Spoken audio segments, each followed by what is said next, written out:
Chapter 29. I cannot describe our delight when, after long and gloomy weeks, we saw at length the sky clear, and the sun, dispersing the dark clouds of winter, spread its vivifying rays over all nature. The winds were lulled, the waters subsided, and the air became mild and serene. We went out with great shouts of joy to breathe the balmy air, and gratified our eyes with the sight of the fresh verdure already springing up around us. Nature seemed in her youth again, and amidst the charms it breathed on every side, we forgot our sufferings, and like the children of Noah coming forth from the ark, we raised a hymn of thanksgiving to the Giver of all good. All our plantations and seeds had prospered. The corn was springing, and the trees were covered with leaves and blossoms. The air was perfumed with the odor of countless beautiful flowers, and lively with the songs and cries of hundreds of brilliant birds, all busy building their nests. This was really spring in all its glory. We began our summer occupation by cleaning and putting in order our dormitory in the tree, which the rain and the scattered leaves had greatly deranged, and in a few days we were able to inhabit it again. My wife immediately began with her flax. While my sons were leading the cattle to the pasture, I took the bundles of flax into the open air, where I constructed a sort of oven of stone, which dried it completely. We began that very evening to strip, beat, and comb it, and I drew out such handfuls of soft, fine flax ready for spinning that my wife was overjoyed, and begged me to make her a wheel that she might commence. I had formerly had a little taste for turning, and though I had now neither lathe nor any other of the tools, yet I knew how a spinning wheel and reel should be made, and by dint of application I succeeded in completing these two machines to her satisfaction. She began to spin with so much earnestness that she would hardly take a walk, and reluctantly left her wheel to make dinner ready.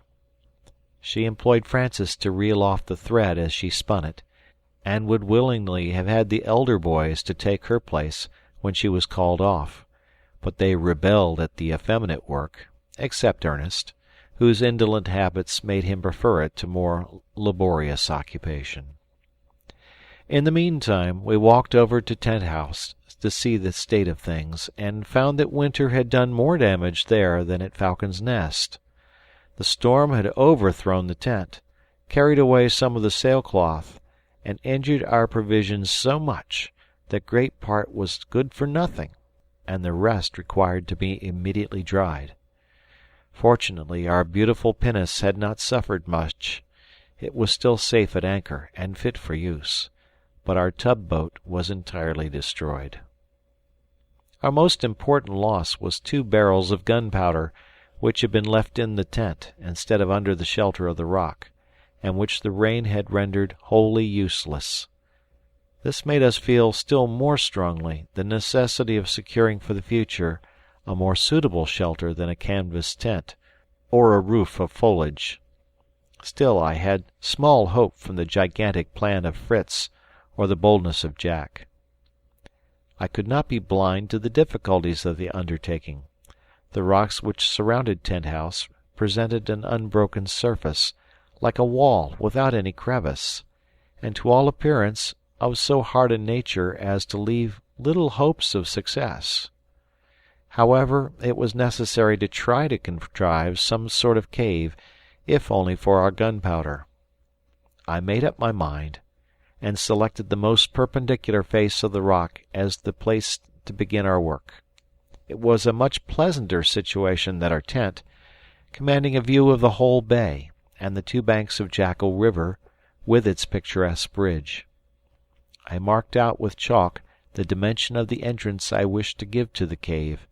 Then my sons and I took our chisels, pickaxes, and heavy miner's hammers, and began boldly to hew the stone. Our first blows produced very little effect. The rock seemed impenetrable, the sun had so hardened the surface, and the sweat poured off our brows with the hard labor. Nevertheless, The efforts of my young workmen did not relax.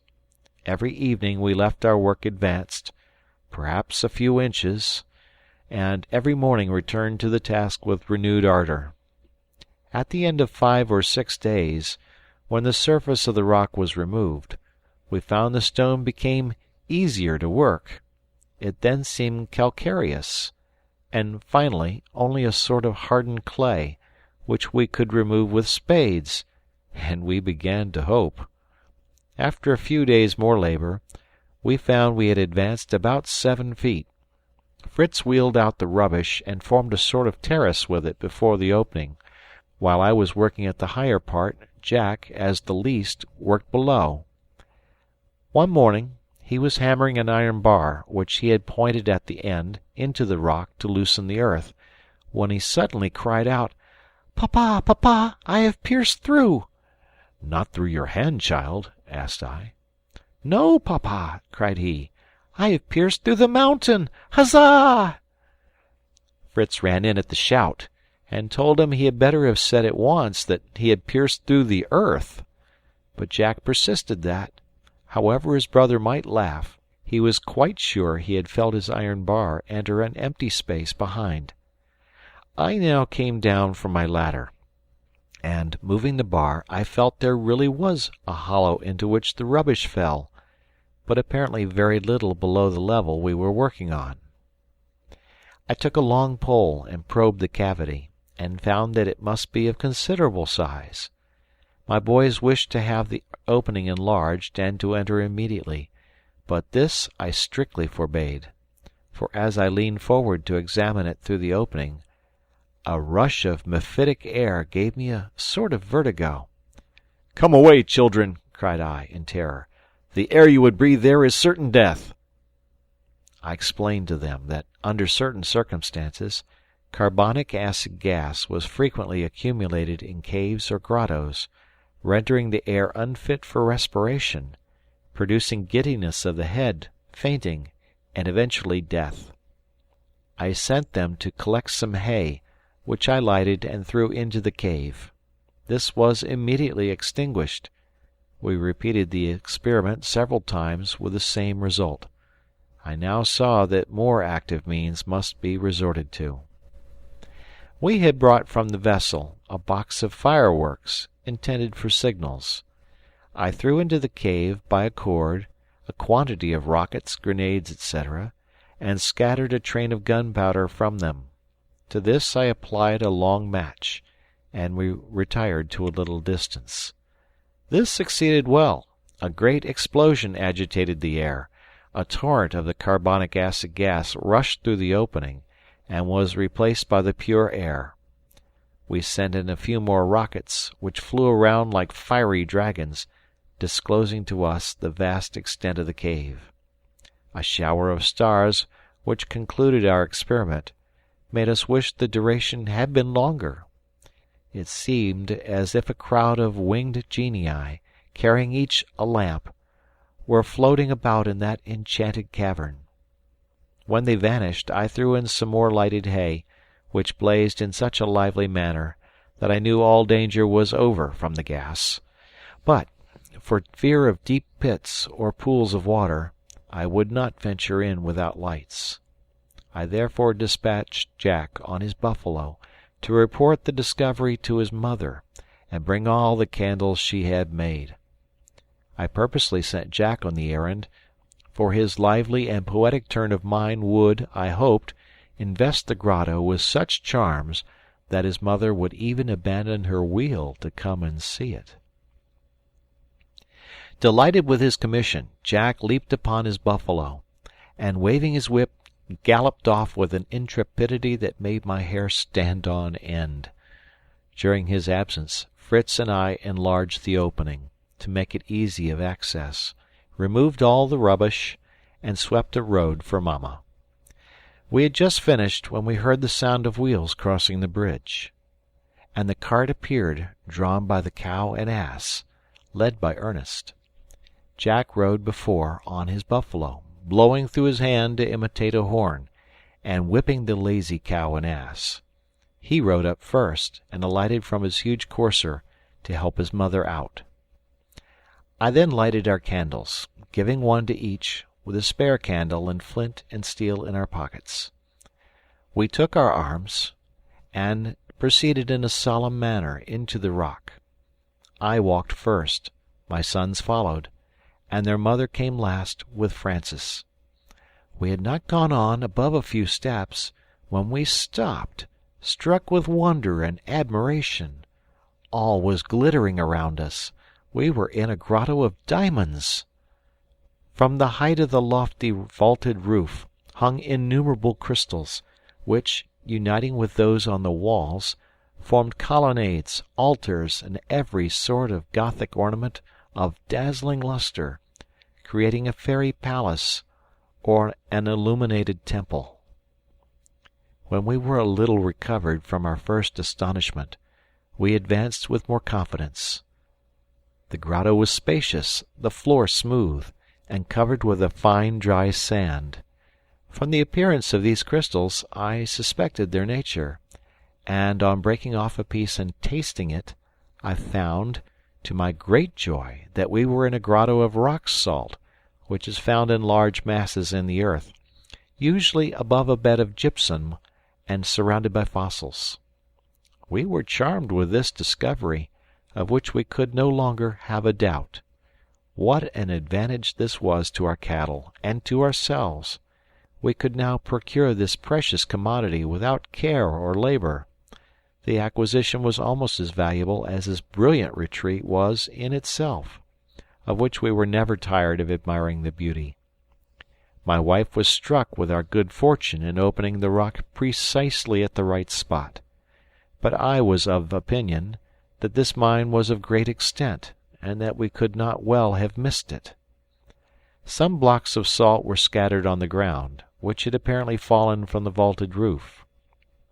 I was alarmed, for such an accident might destroy one of my children, but, on examination, I found the mass above too solid to be detached spontaneously, and I concluded that the explosion of the fireworks had given this shock to the subterranean palace, which had not been entered since the creation of the world. I feared there might yet be pieces loosened. I therefore sent out my wife and younger sons. Fritz and I remained, and after carefully examining the suspected parts, we fired our guns and watched the effect. One or two pieces fell, but the rest remained firm, though we struck with long poles as high as we could reach. We were now satisfied of the security of our magnificent abode, and began to plan our arrangements for converting it into a convenient and pleasant habitation. The majority were for coming here immediately, but the wiser heads determined that, for this year, Falcon's Nest was to continue our home. There we went every night, and spent the day at Tent House, contriving and arranging our future winter dwelling. End of chapter.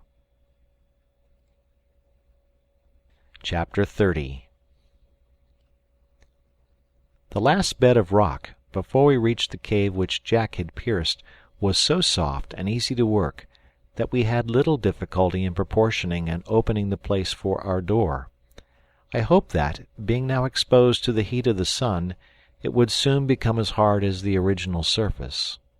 The door was that we had used for the staircase at Falcon's Nest, for as we only intended to make a temporary residence of our old tree, there was no necessity for solid fittings, and besides, I intended to close the entrance of the tree by a door of bark, more effectually to conceal it, in case savages should visit us.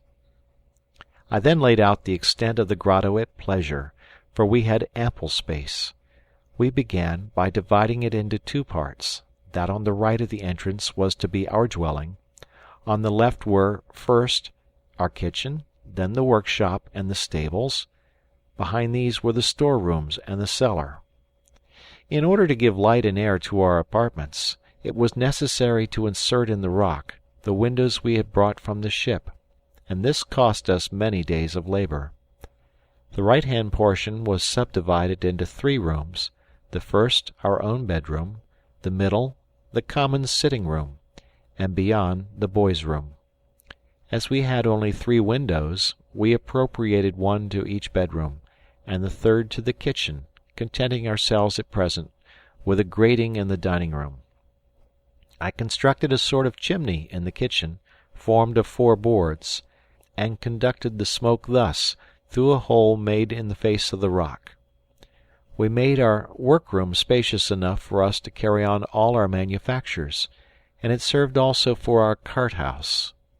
Finally, all the partition walls were put up, communicating by doors, and completing our commodious habitation.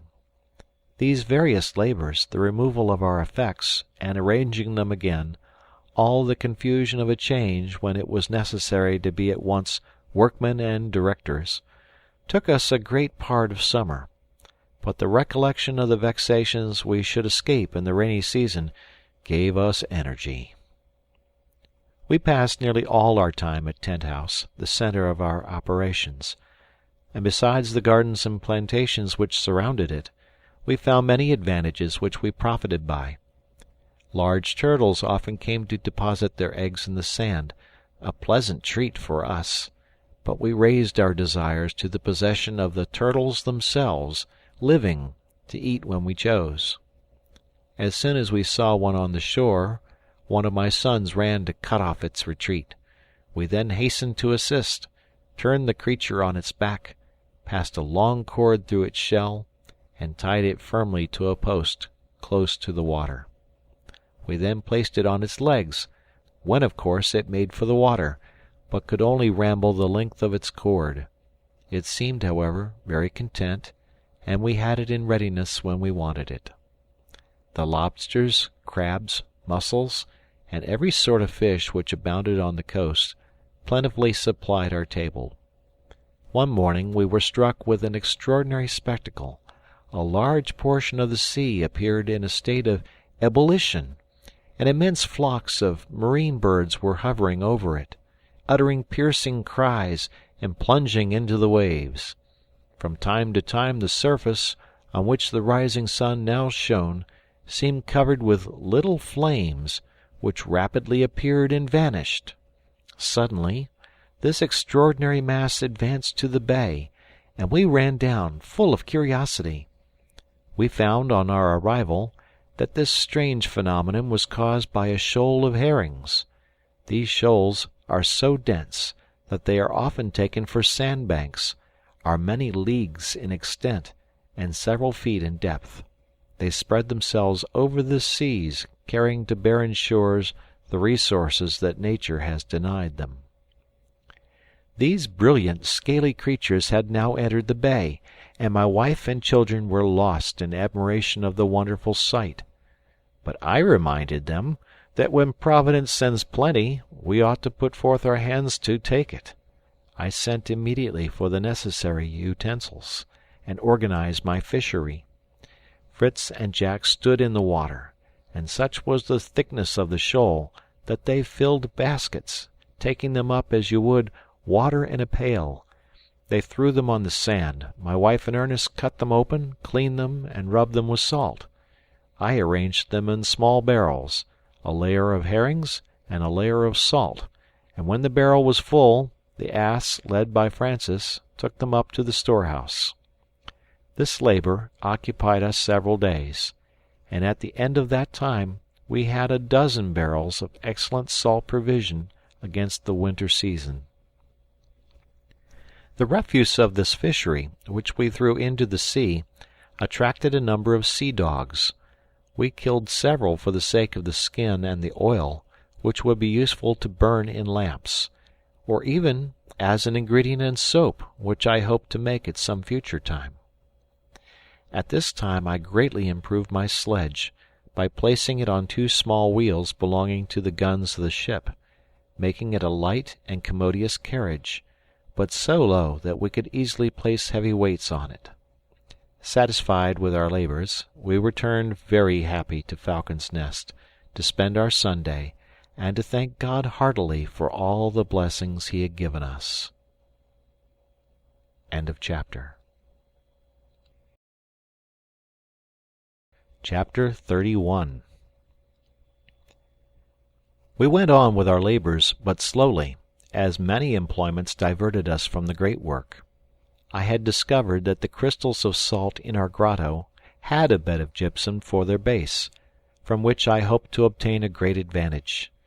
I was fortunate enough to discover, behind a projecting rock, a natural passage leading to our storeroom, strewn with fragments of gypsum. I took some of it to the kitchen, and by repeated burnings calcined it, and reduced it to a fine white powder, which I put into casks, and carefully preserved for use. My intention was to form our partition walls of square stones cemented with the gypsum. I employed my sons daily to collect this, till we had amassed a large quantity, using some in the first place effectually to cover our herring barrels. 4 barrels were salted and covered in this way. The rest my wife smoked in a little hut of reeds and branches, in the midst of which the herrings were laid on sticks, and exposed to the smoke of a fire of green moss kindled below. This dried them, and gave them the peculiar flavour so agreeable to many.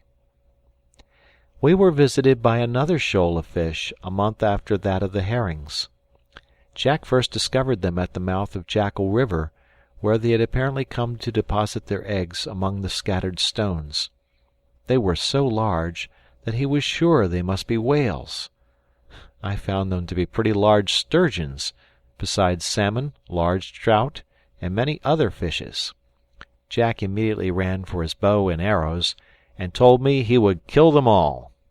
He fastened the end of a ball of string to an arrow, with a hook at the end of it.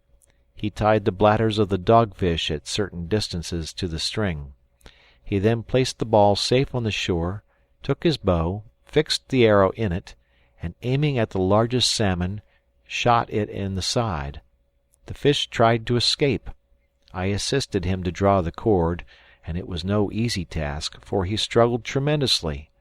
But at length, weakened by loss of blood, we drew him to land and dispatched him.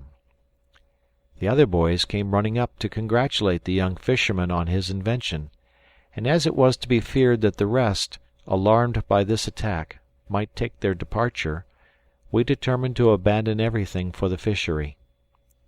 Fritz threw his harpoon, and landed, by means of the reel, some large salmon. Ernest took his rod and caught trout, and I, armed like Neptune with an iron trident, succeeded in striking amongst the stones some enormous fish. The greatest difficulty was to land our booty. Fritz had struck a sturgeon at least 8 feet long, which resisted our united efforts till my wife brought the buffalo, which we harnessed to the line and made ourselves masters of this immense prize. We had a great deal of labour in opening and cleaning all our fish. Some we dried and salted, some my wife boiled in oil, as they preserve the tunny. The spawn of the sturgeon, a huge mass, weighing not less than 30 pounds, I laid aside to prepare as caviare, a favourite dish in Holland and Russia. I carefully cleansed the eggs from the skin and fibres that were mixed with them, washed them thoroughly in sea water, slightly sprinkled them with salt, then put them in a gourd pierced with small holes to let the water escape, and placed weights on them to press them completely for 24 hours. We then removed the caviare in solid masses, like cheeses, took it to the smoking hut to dry, and in a few days had this large addition to our winter provision. My next employment was the preparation of the valuable isinglass. I took the air bladder and sounds of the fish, cut them in strips, twisted them in rolls, and dried them in the sun. This is all that is necessary to prepare this excellent glue. It becomes very hard, and when wanted for use, is cut up in small pieces and dissolved over a slow fire. The glue was so white and transparent that I hoped to make window panes from it instead of glass. After this work was finished, we began to plan a boat to replace our tub raft. I wished to try to make one of bark, as the savage nations do, and I proposed to make an expedition in search of a tree for our purpose. All those in our own neighborhood were too precious to destroy, some for their fruits, others for their shade. We resolved to search at a distance for trees fit for our purpose, taking in our road a survey of our plantations and fields. Our garden at Tent House produced abundantly continual successions of vegetables in that virgin soil, and in a climate which recognized no change of season. The peas, beans, lentils, and lettuces were flourishing, and only required water, and our channels from the river brought this plentifully to us. We had delicious cucumbers and melons. The maize was already a foot high. The sugar canes were prospering, and the pineapples on the high ground promised us a rich treat. We hoped our distant plantations were going on as well, and all set out one fine morning to Falcon's Nest, to examine the state of things there. We found my wife's cornfields were luxuriant in appearance, and for the most part ready for cutting. There were barley, wheat, oats, beans, millet, and lentils. We cut such of these as were ready, sufficient to give us seeds for another year. The richest crop was the maize, which suited the soil, but there were a quantity of gatherers more eager to taste these new productions than we were. There were birds of every kind, from the bustard to the quail, and from the various establishments they had formed round, it might be presumed they would not leave much for us. After our first shock at the sight of these robbers, we used some measures to lessen the number of them. Fritz unhooded his eagle, and pointed out the dispersing bustards. The well-trained bird immediately soared, and pounced on a superb bustard, and laid it at the feet of its master. The jackal, too, who was a capital pointer, brought to his master about a dozen little fat quails, which furnished us with an excellent repast, to which my wife added a liquor of her own invention, made of the green maize, crushed in water, and mingled with the juice of the sugar cane, a most agreeable beverage, white as milk, sweet and refreshing. We found the bustard, which the eagle had struck down, but slightly wounded. We washed his hurts with a balsam made of wine, butter, and water, and tied him by the leg in the poultry yard as a companion to our tame bustard. We passed the remainder of the day at Falcon's Nest, putting our summer abode into order, and thrashing out our grain, to save the precious seed for another year. The turkey wheat was laid by in sheaves, till we should have time to thrash and winnow it, and then I told Fritz that it would be necessary to put the hand mill in order that we had brought from the wreck. Fritz thought we could build a mill ourselves on the river, but this bold scheme was, at present, impracticable. The next day we set out on an excursion in the neighborhood. My wife wished to establish colonies of our animals at some distance from Falcon's Nest, at a convenient spot, where they would be secure and might find subsistence. We selected from her poultry yard 12 young fowls. I took 4 young pigs, 2 couple of sheep, and 2 goats. These animals were placed in the cart, in which we had previously placed our provisions of every kind, and the tools and utensils we might need, not forgetting the rope ladder and the portable tent. We then harnessed the buffalo, the cow, and the ass, and departed on our tour. Fritz rode before on Lightfoot, to reconnoitre the ground, that we might not plunge into any difficulties, as, this time, we went in a new direction, exactly in the midst between the rocks and the shore, that we might get acquainted with the whole of the country that stretched to Cape Disappointment. We had the usual difficulty, at first, in getting through the high grass, and the underwood embarrassed our road, till we were compelled to use the axe frequently. I made some trifling discoveries that were useful while engaged in this labor. Amongst others, some roots of trees curved like saddles, and yokes for beasts of draught. I cut away several of these, and placed them on the cart. When we had nearly passed the wood, we were struck with the singular appearance of a little thicket of low bushes, apparently covered with snow. Francis clapped his hands with joy, and begged to get out of the cart that he might make some snowballs. Fritz galloped forward, and returned, bringing me a branch loaded with this beautiful white down, which, to my great joy, I recognized to be cotton.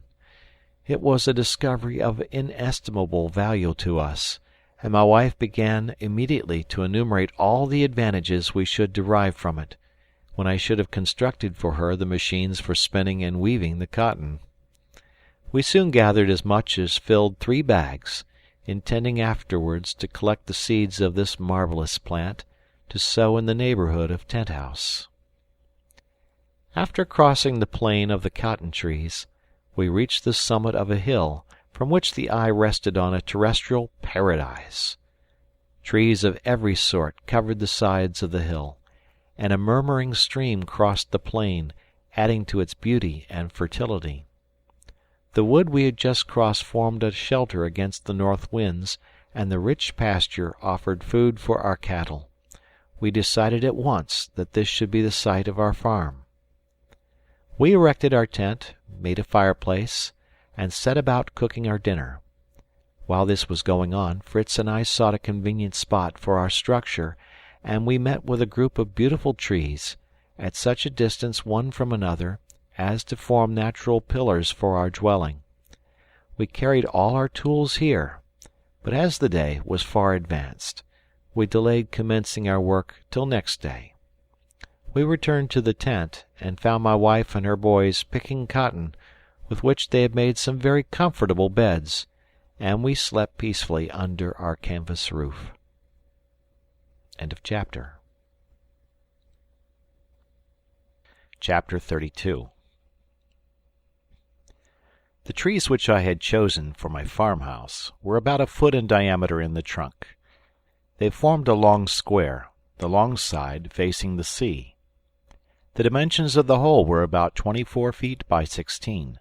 I cut deep mortices in the trees, about 10 feet distant from the ground, and again 10 feet higher, to form a second story.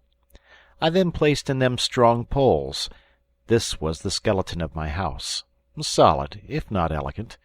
I placed over this a rude roof of bark, cut in squares, and placed sloping, that the rain might run off. We fastened these with a thorn of the acacia, as our nails were too precious to be lavished. While procuring the bark, we made many discoveries. The first was that of 2 remarkable trees, the Pistacia terebinthus and the Pistacia atlantica. The next, the thorny acacia, from which we got the substitute for nails. The instinct of my goats led us also to find out, among the pieces of bark, that of the cinnamon, not perhaps equal to that of Ceylon, but very fragrant and agreeable. But this was of little value compared to the turpentine and mastic I hoped to procure from the pistachios, to compose a sort of pitch to complete our intended boat. We continued our work at the house, which occupied us several days.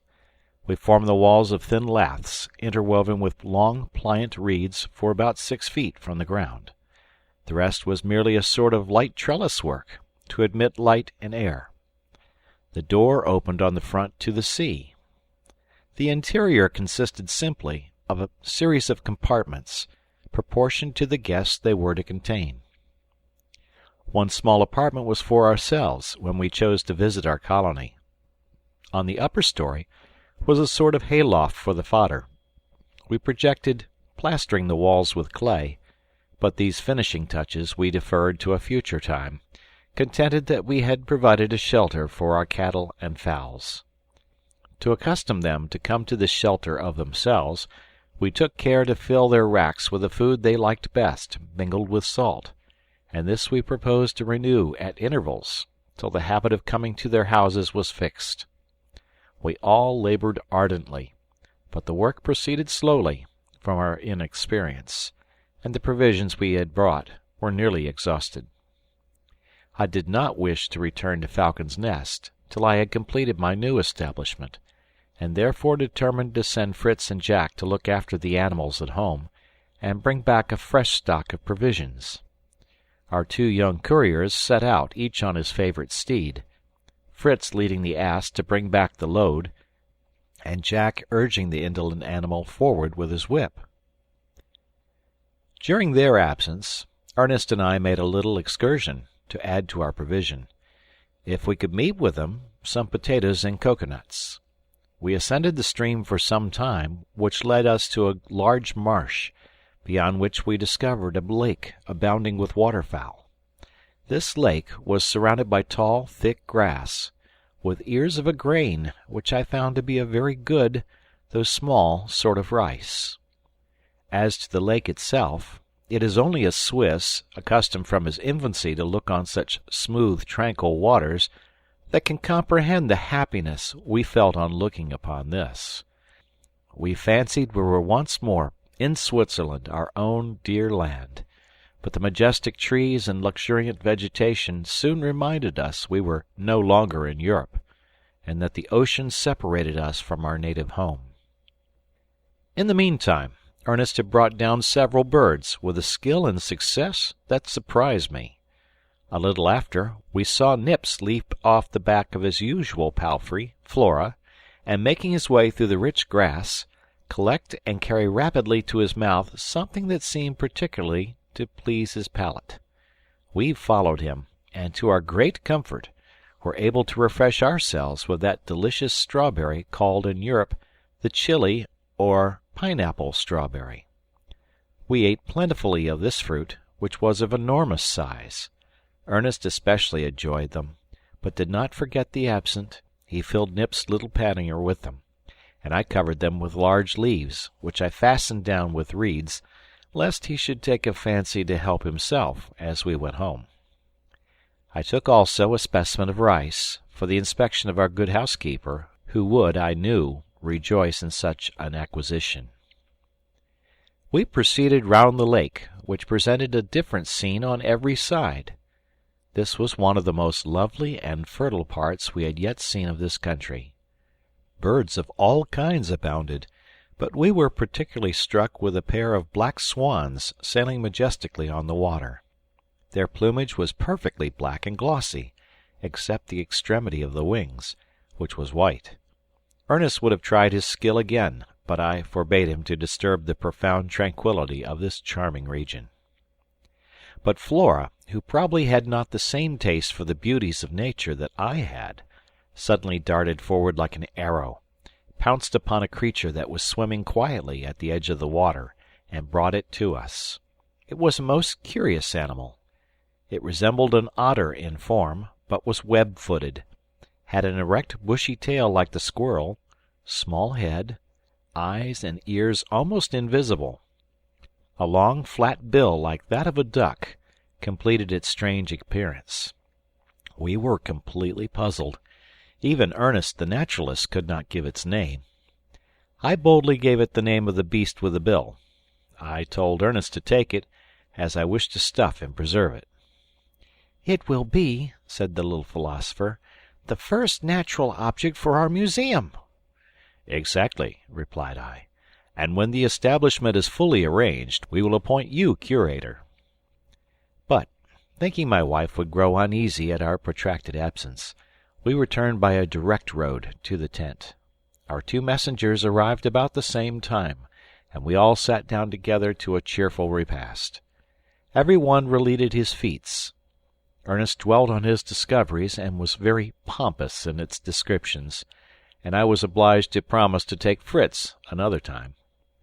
I learnt with pleasure that all was going on well at Falcon's Nest, and that the boys had had the forethought to leave the animals with provisions for 10 days. This enabled me to complete my farmhouse. We remained 4 days longer, in which time I finished the interior, and my wife arranged in our own apartment the cotton mattresses, to be ready for our visits, and put into the houses the fodder and grain for their respective tenants. We then loaded our cart and began our march. The animals wished to follow us, but Fritz, on Lightfoot, covered our retreat, and kept them at the farm till we were out of sight. We did not proceed directly, but went towards the wood of monkeys. These mischievous creatures assaulted us with showers of the fir apples, but a few shots dispersed our assailants. Fritz collected some of these new fruits they had flung at us, and I recognized them as those of the stone pine, the kernel of which is good to eat and produces an excellent oil. We gathered a bag of these, and continued our journey till we reached the neighborhood of Cape Disappointment. There we ascended a little hill, from the summit of which we looked upon rich plains, rivers, and woods clothed with verdure and brilliant flowers, and gay birds that fluttered among the bushes. "Here, my children," cried I, "here we will build our summer house. This is truly Arcadia." Here we placed our tent, and immediately began to erect a new building, formed in the same manner as the farmhouse, but now executed more quickly. We raised the roof in the middle, and made 4 sloped sides. The interior was divided into eating and sleeping apartments, stables, and a storeroom for provisions. The whole was completed and provisioned in 10 days, and we now had another mansion for ourselves, and a shelter for new colonies of animals. This new erection received the name of Prospect Hill, to gratify Ernest, who thought it had an English appearance. However, the end for which our expedition was planned was not yet fulfilled. I had not yet met with a tree likely to suit me for a boat. We returned then to inspect the trees, and I fixed on a sort of oak, the bark of which was closer than that of the European oak, resembling more like that of the cork tree. The trunk was at least 5 feet in diameter, and I fancied its coating, if I could obtain it whole, would perfectly answer my purpose. I traced a circle at the foot, and with a small saw cut the bark entirely through. Fritz, by means of the rope ladder we had brought with us, and attached to the lower branches of the tree, ascended, and cut a similar circle 18 feet above mine. We then cut out, perpendicularly, a slip the whole length, and, removing it, we had room to insert the necessary tools, and, with wedges, we finally succeeded in loosening the whole. The first part was easy enough, but there was greater difficulty as we advanced. We sustained it as we proceeded with ropes, and then gently let it down on the grass. I immediately began to form my boat while the bark was fresh and flexible. My sons, in their impatience, thought it would do very well if we nailed a board at each end of the roll, but this would have been merely a heavy trough, inelegant and unserviceable. I wished to have one that would look well by the side of the pinnace, and this idea at once rendered my boys patient and obedient. We began by cutting out at each end of the roll of bark a triangular piece of about 5 feet long. Then, placing the sloping parts one over the other, I united them with pegs and strong glue, and thus finished the ends of my boat in a pointed form. This operation having widened it too much in the middle, we passed strong ropes round it, and drew it into the form we required. We then exposed it to the sun, which dried and fixed it in the proper shape. As many things were necessary to complete my work, I sent Fritz and Jack to Tent House for the sledge, to convey it there, that we might finish it more conveniently. I had the good fortune to meet with some very hard, crooked wood, the natural curve of which would be admirably suitable for supporting the sides of the boat. We found also a resinous tree, which distilled a sort of pitch, easy to manage, and which soon hardened in the sun. My wife and Francis collected sufficient of it for my work. It was almost night when our 2 messengers returned. We had only time to sup and retire to our rest. We were all early at work next morning. We loaded the sledge, placing on it the canoe, the wood for the sides, the pitch, and some young trees which I had transplanted for our plantation at Tent House, and which we put into the boat.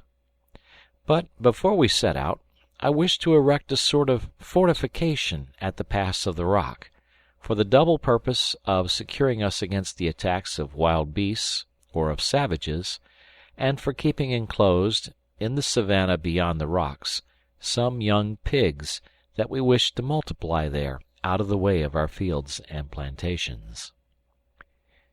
As we crossed the sugar-cane plantation, I saw some bamboos larger than any I had ever met with, and we cut down one for a mast to our canoe. We now had the river to our left, and the chain of rocks to our right, which here approached the river, leaving only a narrow pass. At the narrowest part of this we raised a rampart before a deep ditch, which could only be crossed by a drawbridge we placed there. Beyond the bridge we put a narrow gate of woven bamboos, to enable us to enter the country beyond when we wished. We planted the side of the rampart with dwarf palms, India fig, and other thorny shrubs, making a winding path through the plantation, and digging in the midst a hidden pitfall known to ourselves by 4 low posts, intended to support a plank bridge when we wished to cross it. After this was completed, we built a little chalet of bark in that part of the plantation that faced the stream, and gave it the name of the Hermitage, intending it for a resting place. After several days of hard labor, we returned to Prospect Hill and took a little relaxation. The only work we did was to prepare the mast, and lay it on the sledge with the rest. The next morning we returned to Tent House, where we immediately set to work on our canoe with such diligence that it was soon completed. It was solid and elegant, lined through with wood, and furnished with a keel. We provided it with brass rings for the oars and stays for the mast. Instead of ballast, I laid at the bottom a layer of stones covered with clay, and over this a flooring of boards. The benches for the rowers were laid across, and in the midst the bamboo mast rose majestically, with a triangular sail. Behind I fixed the rudder, worked by a tiller, and I could now boast of having built a capital canoe. Our fleet was now in good condition. For distant excursions we could take the pinnace, but the canoe would be invaluable for the coasting service. Our cow had, in the meantime, given us a young male calf, which I undertook to train for service, as I had done the buffalo, beginning by piercing its nostrils, and the calf promised to be docile and useful, and as each of the other boys had his favorite animal to ride, I bestowed the bull on Francis, and entrusted him with its education, to encourage him to habits of boldness and activity. He was delighted with his new charger, and chose to give him the name of Valiant. We had still 2 months before the rainy season, and this time we devoted to completing the comforts of our grotto. We made all the partitions of wood, except those which divided us from the stables, which we built of stone, to exclude any smell from the animals. We soon acquired skill in our works. We had a plentiful supply of beams and planks from the ship, and by practice we became very good plasterers. We covered the floors with a sort of well-beaten mud, smoothed it, and it dried perfectly hard. We then contrived a sort of felt carpet. We first covered the floor with sailcloth. We spread over this wool and goat's hair mixed, and poured over it isinglass dissolved, rolling up the carpet and beating it well. When this was dry, we repeated the process, and in the end had a felt carpet. We made one of these for each room, to guard against any damp that we might be subject to in the rainy season. The privations we had suffered the preceding winter increased the enjoyment of our present comforts. The rainy season came on. We had now a warm, well-lighted, convenient habitation, and abundance of excellent provision for ourselves and our cattle. In the morning we could attend to their wants without trouble, for the rain-water, carefully collected in clean vessels, prevented the necessity of going to the river. We then assembled in the dining-room to prayers. After that we went to our workroom. My wife took her wheel, or her loom, which was a rude construction of mine, but in which she had contrived to weave some useful cloth of wool and cotton, and also some linen, which she had made up for us. Everybody worked. The workshop was never empty. I contrived, with the wheel of a gun, to arrange a sort of lathe, by means of which I and my sons produced some neat furniture and utensils. Ernest surprised us all in this art, and made some elegant little things for his mother. After dinner, our evening occupations commenced. Our room was lighted up brilliantly.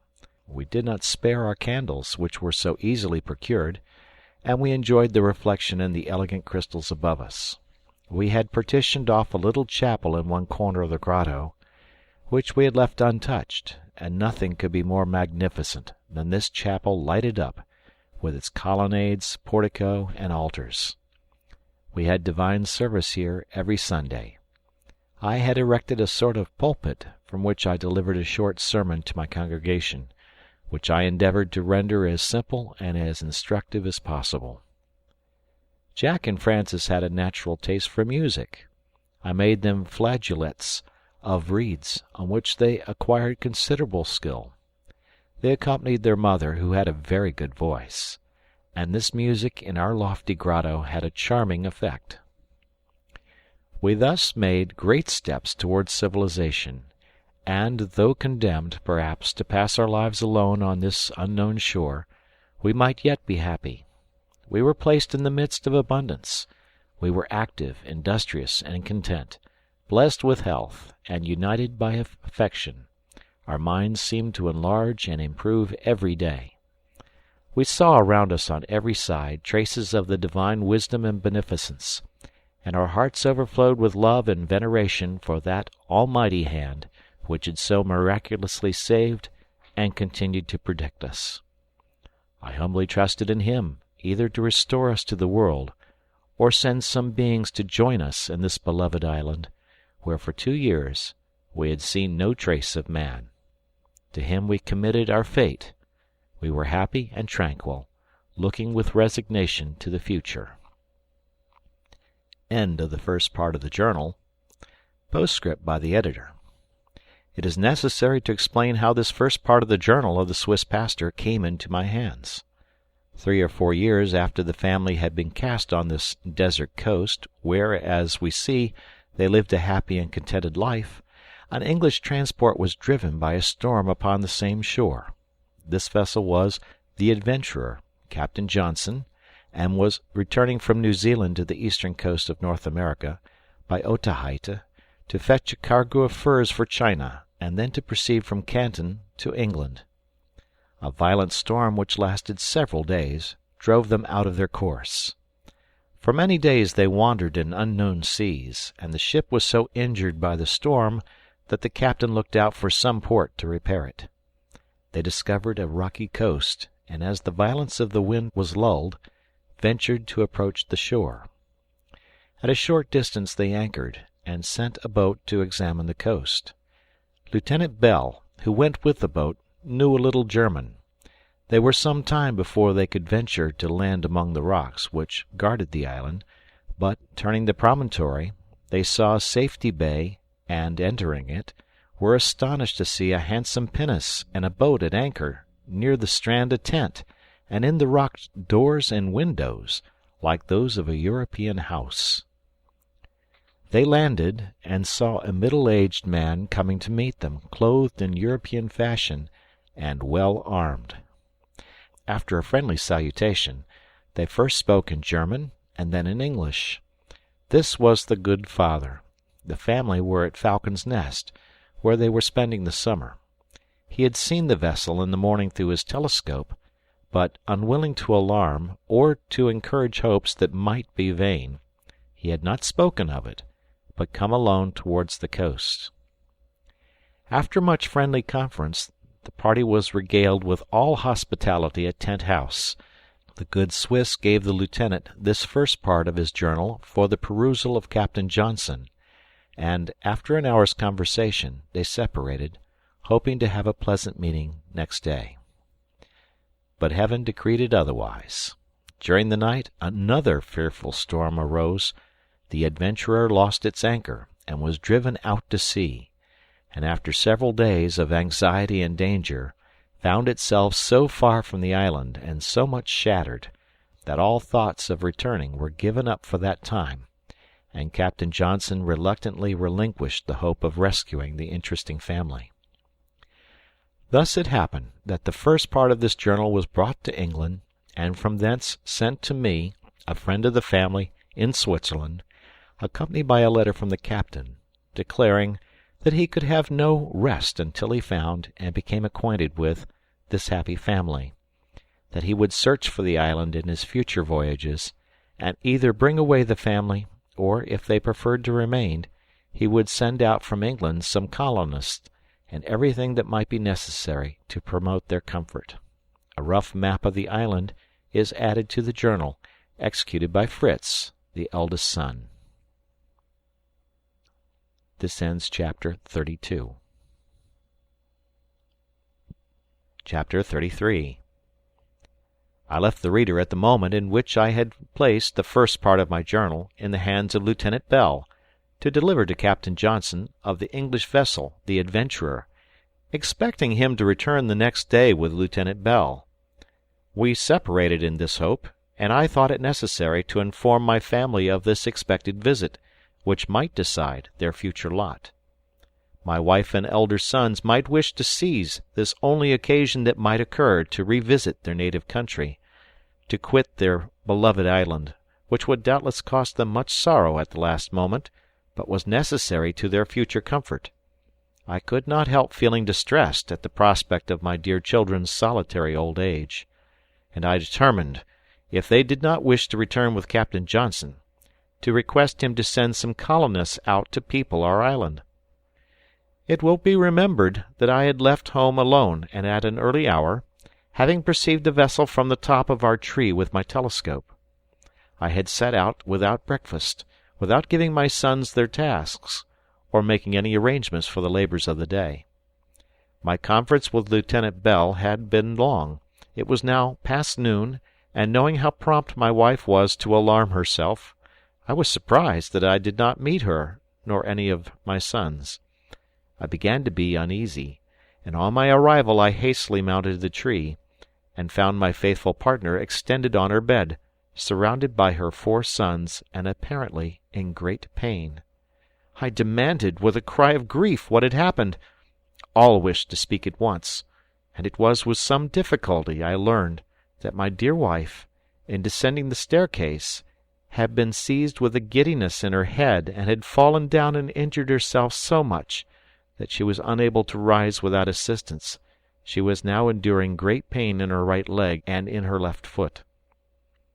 "Ernest and I," added Fritz, "carried her without delay to her bed, though not without difficulty, for the staircase is so narrow. But she continued to get worse, and we did not know what to do." Jack said, "I have rubbed her foot continually, but it swells more and more, as well as her leg, which I dare not touch, it hurts her so much." And said Ernest, "I remember, father, that of the chest that we brought from the ship there is one unopened, which is marked medicines. May it not contain something that will relieve mamma?" "Perhaps it may, my son. You did well to remember it. We will go to Tent House for it. Fritz, you shall accompany me to assist in bringing it." I wished to be alone with Fritz, to consult him about the English vessel, and was glad of this opportunity. Before I left my wife, I intended to examine her leg and foot, which were exceedingly painful. When I was preparing to enter the church, I had studied medicine and practical surgery, in order to be able to administer to the bodily afflictions of my poor parishioners, as well as to their spiritual sorrows. I knew how to bleed, and could replace the dislocated limb. I had often made cures, but since my arrival at the island I had neglected my medical studies, which happily had not been needed. I hoped now, however, to recall as much of my knowledge as would be sufficient to cure my poor wife.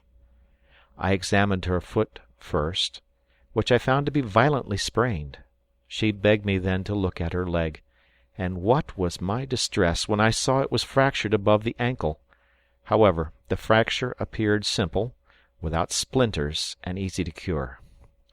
I sent Fritz without delay to procure me 2 pieces of the bark of a tree, between which I placed the leg, after having, with the assistance of my son, stretched it till the 2 pieces of broken bone united. I then bound it with bandages of linen, and tied the pieces of bark round the leg, so that it might not be moved. I bound the sprained foot very tightly till I could procure the balsam which I expected to find in the chest. I felt assured that the giddiness of the head which had caused her fall proceeded from some existing cause, which I suspected, from the pulse and the complexion, must be a fullness of blood, and it appeared to be necessary to take away some ounces, which I persuaded her to allow me to do, when I should have brought my medicine chest and instruments from Tent-house. I left her, with many charges, to the care of my 3 younger sons, and proceeded to Tent-house with Fritz, to whom I now related my morning adventure, and consulted him how we should mention it to its mother. Fritz was astonished. I saw how his mind was employed. He looked round on our fields and plantations, increasing and prospering. "We must not tell her, father," said he. "I will be at Tent-house early in the morning. You must give me some commission to execute. I will await the arrival of the captain, and tell him that my dear mother is ill, and that he may return as he came." "You speak rashly, Fritz," answered I. "I have told you that this ship has suffered much from the storm, and needs repairs. Have you not often read the golden rule of our divine Master? Do unto others as you would have others do unto you. Our duty is to receive the captain into our island, and to assist him in repairing and refitting his vessel." "And he will find," said he, "we know something of that kind of work. Did you show him our beautiful pinnace and canoe? But can such a large vessel enter our bay of safety?" "No," replied I. "I fear there will not be sufficient water. But we will show the captain the large bay at the other end of the island, formed by Cape Disappointment. He will find there a beautiful harbor." "And he and his officers may live at the farm, and we can go over every day to assist in repairing their vessel," continued Fritz. "Very well," said I. "And when it is finished, he will, in return, give us a place in it, to return to Europe." "To return to Europe, father!" cried he.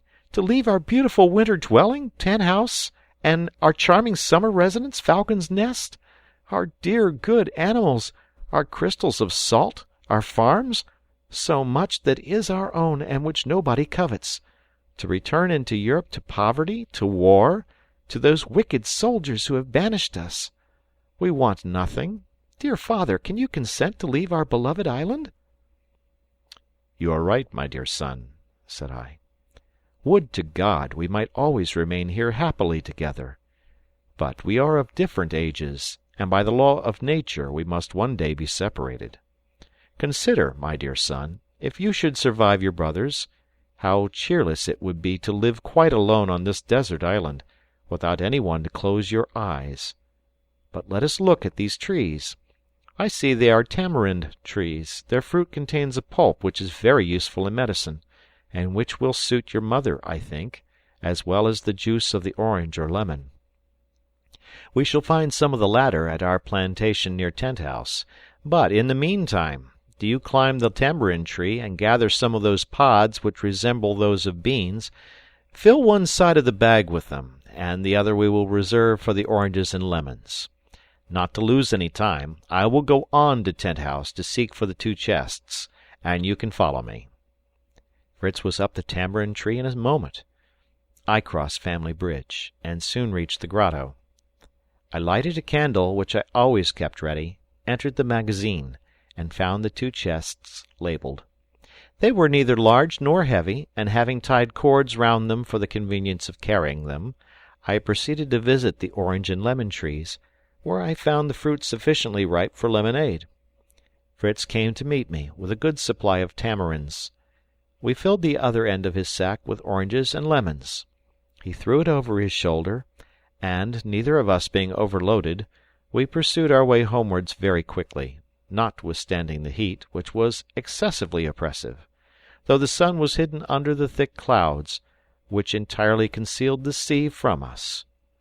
Nothing was to be seen but the waves breaking against the rocks. Fritz expressed his fears that a storm was coming on, which might prove fatal to the vessel, and wished to take out the pinnace and endeavour to assist Captain Johnson. Delighted as I felt with his fearless humanity, I could not consent. I reminded him of the situation of his mother. "Forgive me, dear father," said he. "I had forgotten everything but the poor vessel. But the captain may do as we did, leave his ship between the rocks, and come with all in the vessel to establish themselves here. We will give them up a corner of our islands, and if there should be any ladies amongst them, how pleasant it would be for mamma to have a friend." The rain fell now in torrents, and we proceeded with great difficulty. After crossing the bridge, we saw at a distance a very extraordinary figure approaching us. We could not ascertain what species of animal it was. It appeared taller than any of the monkeys we had seen, and much larger, of a black or brown color. We could not distinguish the head, but it seemed to have two thick and movable horns before it. We had fortunately taken no gun with us, or Fritz would certainly have fired at this singular animal.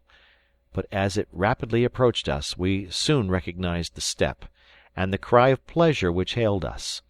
"It is Jack!" we exclaimed, and in fact it was he, who was hurrying to meet us with my large cloak and waterproof caoutchouc boots. I had neglected to take them, and my dear little fellow had volunteered to bring them to Tent House. To protect himself on the way, he had put the cloak on, covering his head with a hood, and my boots being too large for him, he had put one on each arm, which he held up to secure the hood. Conceive what a singular figure he made. Notwithstanding our uneasiness and our wretched condition, for we were wet to the skin, we could not but laugh heartily at him. I would not consent to use the coverings he had brought. Neither Fritz nor I could be worse for the distance we had to go, and Jack was younger and more delicate. I obliged him, therefore, to retain his curious protection, and asked how he had left his mother. "Very uneasy," said he, "about you, else I think she must be much better, for her cheeks are very red, and her eyes very bright, and she talks incessantly. She would have come herself to see you, but could not rise, and when I told her I would come, she bid me be very quick, and when I was coming downstairs, I heard her call me back for fear of the rain and the thunder. I would not hear her, but ran as fast as I could, hoping to reach Tent House. Why did you come back so soon?" "To spare you half your journey, my brave little man," said I, hastening on, for Jack's account of his mother made me uneasy. I perceived she must be labouring under fever, and the blood ascending to her head. My children followed me, and we soon reached the foot of our castle in the air. End of chapter. Chapter 34. We entered our apartment literally as if we had come out of the sea, and I found my poor Elizabeth much agitated. "Heaven be praised," said she. "But where is Jack, that rash little fellow?" "Here I am, mamma," said he, "as dry as when I left you. I have left my dress below, that I might not terrify you, for if Mr. Fritz had had his gun, I might have been shot as a rhinoceros, and not been here to tell you my story." The good mother then turned her thoughts on Fritz and me, and would not suffer us to come near her till we had changed our drenched garments. To oblige her, we retired to a little closet I had contrived between two thick branches at the top of the staircase, which was used to contain our chests of linen, our dresses, and our provisions. Our dress was soon changed. We hung up the wet garments, and I returned to my companion, who was suffering from her foot, but still more from a frightful headache. She had a burning fever. I concluded that bleeding was urgently needed, but commenced by assuaging her thirst with some lemonade. I then opened my box of surgical instruments, and approaching the opening to the east, which served us for a window, and which we could close by means of a curtain, that was now entirely raised to give air to our dear invalid and to amuse my children, who were watching the storm. The mighty waves that broke against the rocks, the vivid lightning bursting through the castles of murky clouds, the majestic and incessant rolling of the thunder, formed one of those enchanting spectacles to which they had been from infancy accustomed. As in the Swiss mountains we are liable to frightful storms, to which it is necessary to familiarize oneself, as one cannot avoid them, I had accustomed my wife and children, by my own example, to behold, not only without fear, but even with admiration, these great shocks of the elements, these convulsions of nature. I had opened the chest, and my children had directed their attention to the instruments it contained. The first were a little rusty, and I handed them to Ernest, who, after examining them, placed them on a table inside the window. I was searching for a lancet in good condition, when a clap of thunder, such as I had never heard in my life, terrified us all so much that we nearly fell down. This burst of thunder had not been preceded by any lightning, but was accompanied by two immense forked columns of fire, which seemed to stretch from the sky to our very feet. We all cried out, even my poor wife, but the silence of terror succeeded, and seemed to be the silence of death. I flew to the bedside, and found my dear patient in a state of total insensibility. I was convinced that she was dead, and I was dumb with despair. I was roused from my stupor by the voice of my children. I then remembered that I had not lost all. There still remained duties to fulfill, and affection to console me. "My children!" cried I, extending my arms to them. "Come and comfort your unfortunate father. Come and lament with him, the best of wives and mothers." Terrified at the appearance of their mother, they surrounded her bed, calling on her in piercing accents. At that moment I saw my little Francis was missing, and my grief was augmented by the fear that he had been killed by the lightning. I hastily turned to the window, expecting to find my child dead, and our dwelling in flames. Fortunately, all was safe, but in my distraction I scarcely thanked God for his mercy, at the very moment even when he graciously restored to me my lost treasures. Francis, frightened by the storm, had hidden himself in his mother's bed, and fallen asleep. Awaked by the thunder, he had dared not to move, fearing it announced the arrival of the savages. But at last the cries of his brothers roused him, and raising his pretty fair head, supposing his mother sleeping, he flung his arms around her neck, saying, "Wake, mamma, we are all here, papa, my brothers, and the storm too, which is very beautiful, but it frightens me. Open your eyes, mamma. Look at the bright lightning, and kiss your little Francis." Either his sweet voice, or the cries of her elder children, restored her faculties. She gradually recovered and called me to her. The excess of my joy threatened to be almost as fatal as my grief. With difficulty I controlled my own feelings and those of my boys, and after I had sent them from the bed, I ascertained that she was not only really living, but much better. The pulse was calm, and the fever had subsided, leaving only a weakness that was by no means alarming. I relinquished joyfully the intention of bleeding her, the necessity of which I had trembled to contemplate, and contented myself with employing the boys to prepare a cooling mixture, composed of the juice of the lemon, of barley, and tamarinds, which they completed to the great satisfaction of their mother.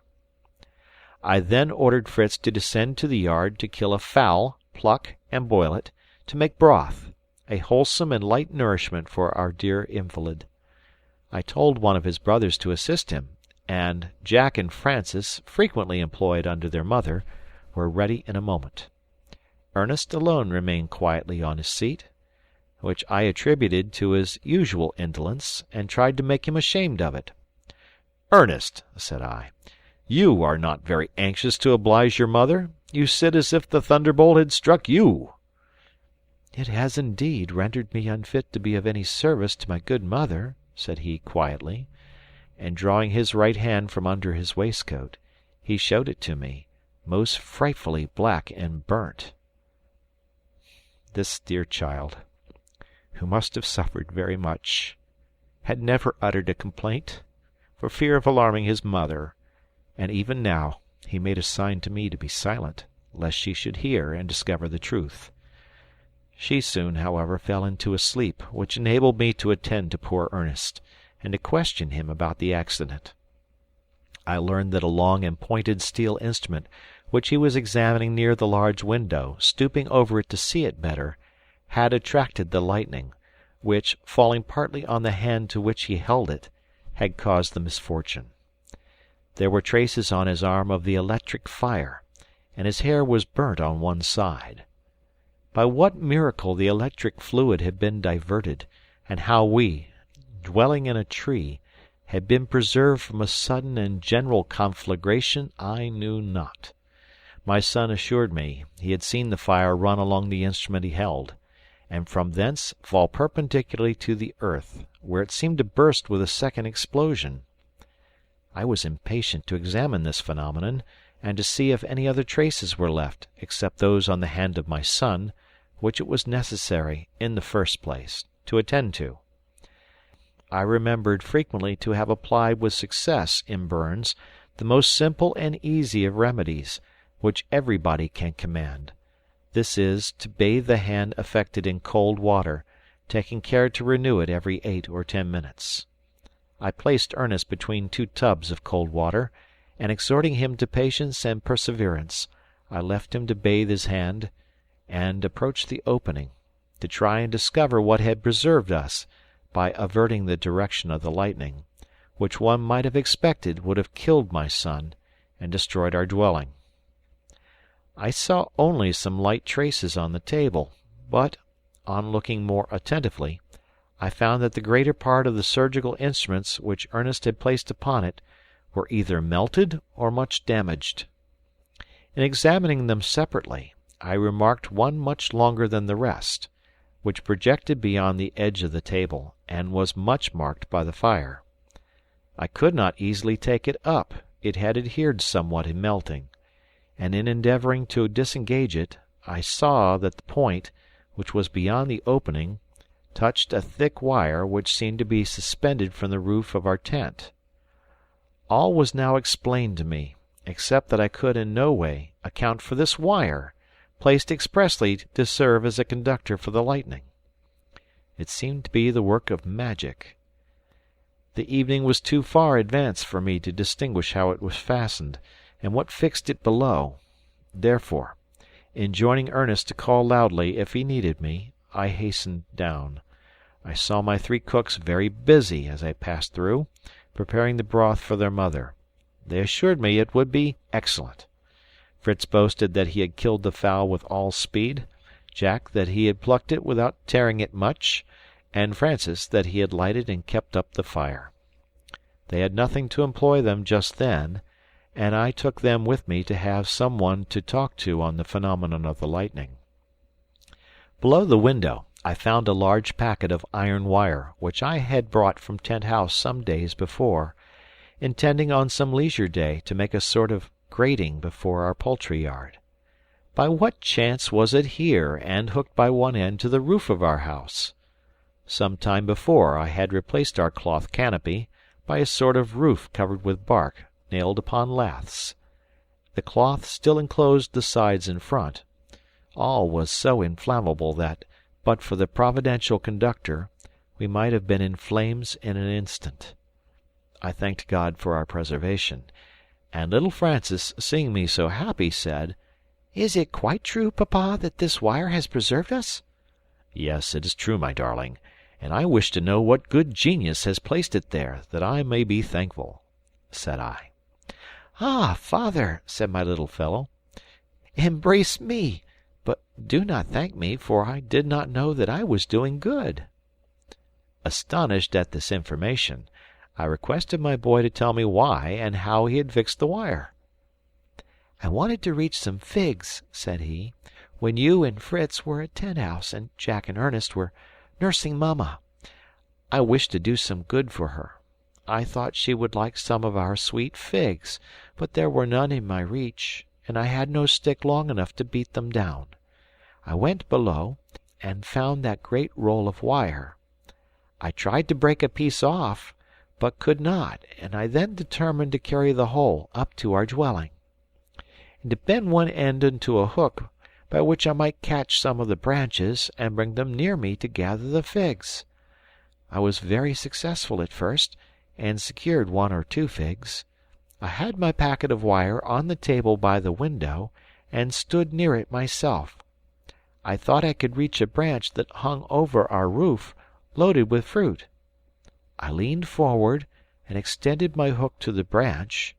I felt I had secured it, and joyfully began to pull. You know, Papa, they bend and don't break. But it remained immovable, as well as my hook, which was held by one of the laths in the roof. I pulled with all my strength, and in my efforts I struck my foot against the roll of wire, which fell down to the ground without detaching the hook. You may judge how firm it is, for it is no trifling leap from our house to the ground. A good work indeed, my boy, said I, is yours, for it has saved us. God has inspired you, and has made use of the hand of a child for our preservation. Your conductor shall remain where you so happily placed it. We may still have need of it. The sky still looks very threatening. Let us return to your mother, and take a light with us. I had contrived a sort of portable lantern made of isinglass, which lighted us in our offices. Moreover, a calabash pierced with small holes, with a candle inside, was placed at the top of the winding staircase, and lighted it entirely, so that we were able to descend without danger by night as well as by day. I was, however, uneasy about the way we should bring my wife down, if we found it necessary to remove her during her sickness. I named it to Fritz. "Have no uneasiness, father," said he. "Ernest and I are very strong now, and we can carry Mamma like a feather." "You and I might, my dear boy," said I, "but Ernest cannot be of much assistance to us at present." I then related his misfortune to them. They were distressed and astonished, not comprehending the cause, which I promised to explain. They wished now, however, to see their brother. Fritz then requested, in a low tone of voice, that he might go to Tent-House, to see if the vessel and the captain had arrived. Seeing his brothers listening with curiosity, I thought it best to tell them the affair, requesting them, however, not to name it to their mother at present. Jack, who was now about 14 years of age, listened with a most intense interest, his eyes sparkling with joy and surprise. "A vessel! People from Europe! Do you think they've come to seek us? Perhaps they are our relations and friends." "How glad should I be," said Francis, "if my good grandmamma were there. She loved me so much, and was always giving me sweetmeats." This was the mother of my dear wife, from whom she had parted with extreme regret. I knew that a single word from the child would have relieved all her sorrows, and would in her present state be dangerous. I therefore forbade him naming such a thing to his mother, even if we mentioned the vessel. We ascended, and found our dear patient awake, with Ernest at her side, his hand tied up, and somewhat relieved, though, from not having applied the water immediately, there were several blisters, which he requested me to open. It was necessary to tell his mother he had had a burn. She named several remedies, and I was hesitating which to use, when Fritz, giving me a significant glance, said, "Don't you think, father, that the leaves of the karata, which cured Jack's leg so well, would be as serviceable to Ernest's hand?" "I have no doubt of it," said I, "but we have none here." "I know very well where they grow," said he. "Come, Jack, we shall soon be there. We shall have a little rain, but what of that? We shall not be melted, and we can have a bath." My wife was divided between her desire to relieve Ernest, and her fear of the boys venturing out in such a stormy night. She agreed at last, provided Jack had my cloak and Fritz the boots, and that they should take the lantern. Thus equipped, they set out. I accompanied them outside the tree, Fritz assuring me they would be back in 3 hours at most. He intended to proceed along the rocks towards Tent-House, to make what observations he could, for, as he told me, he could not get the poor captain and his vessel out of his head. It was now 7 o'clock. I gave them my blessing, and left them with injunctions to be prudent, and returned with an anxious heart to my invalids.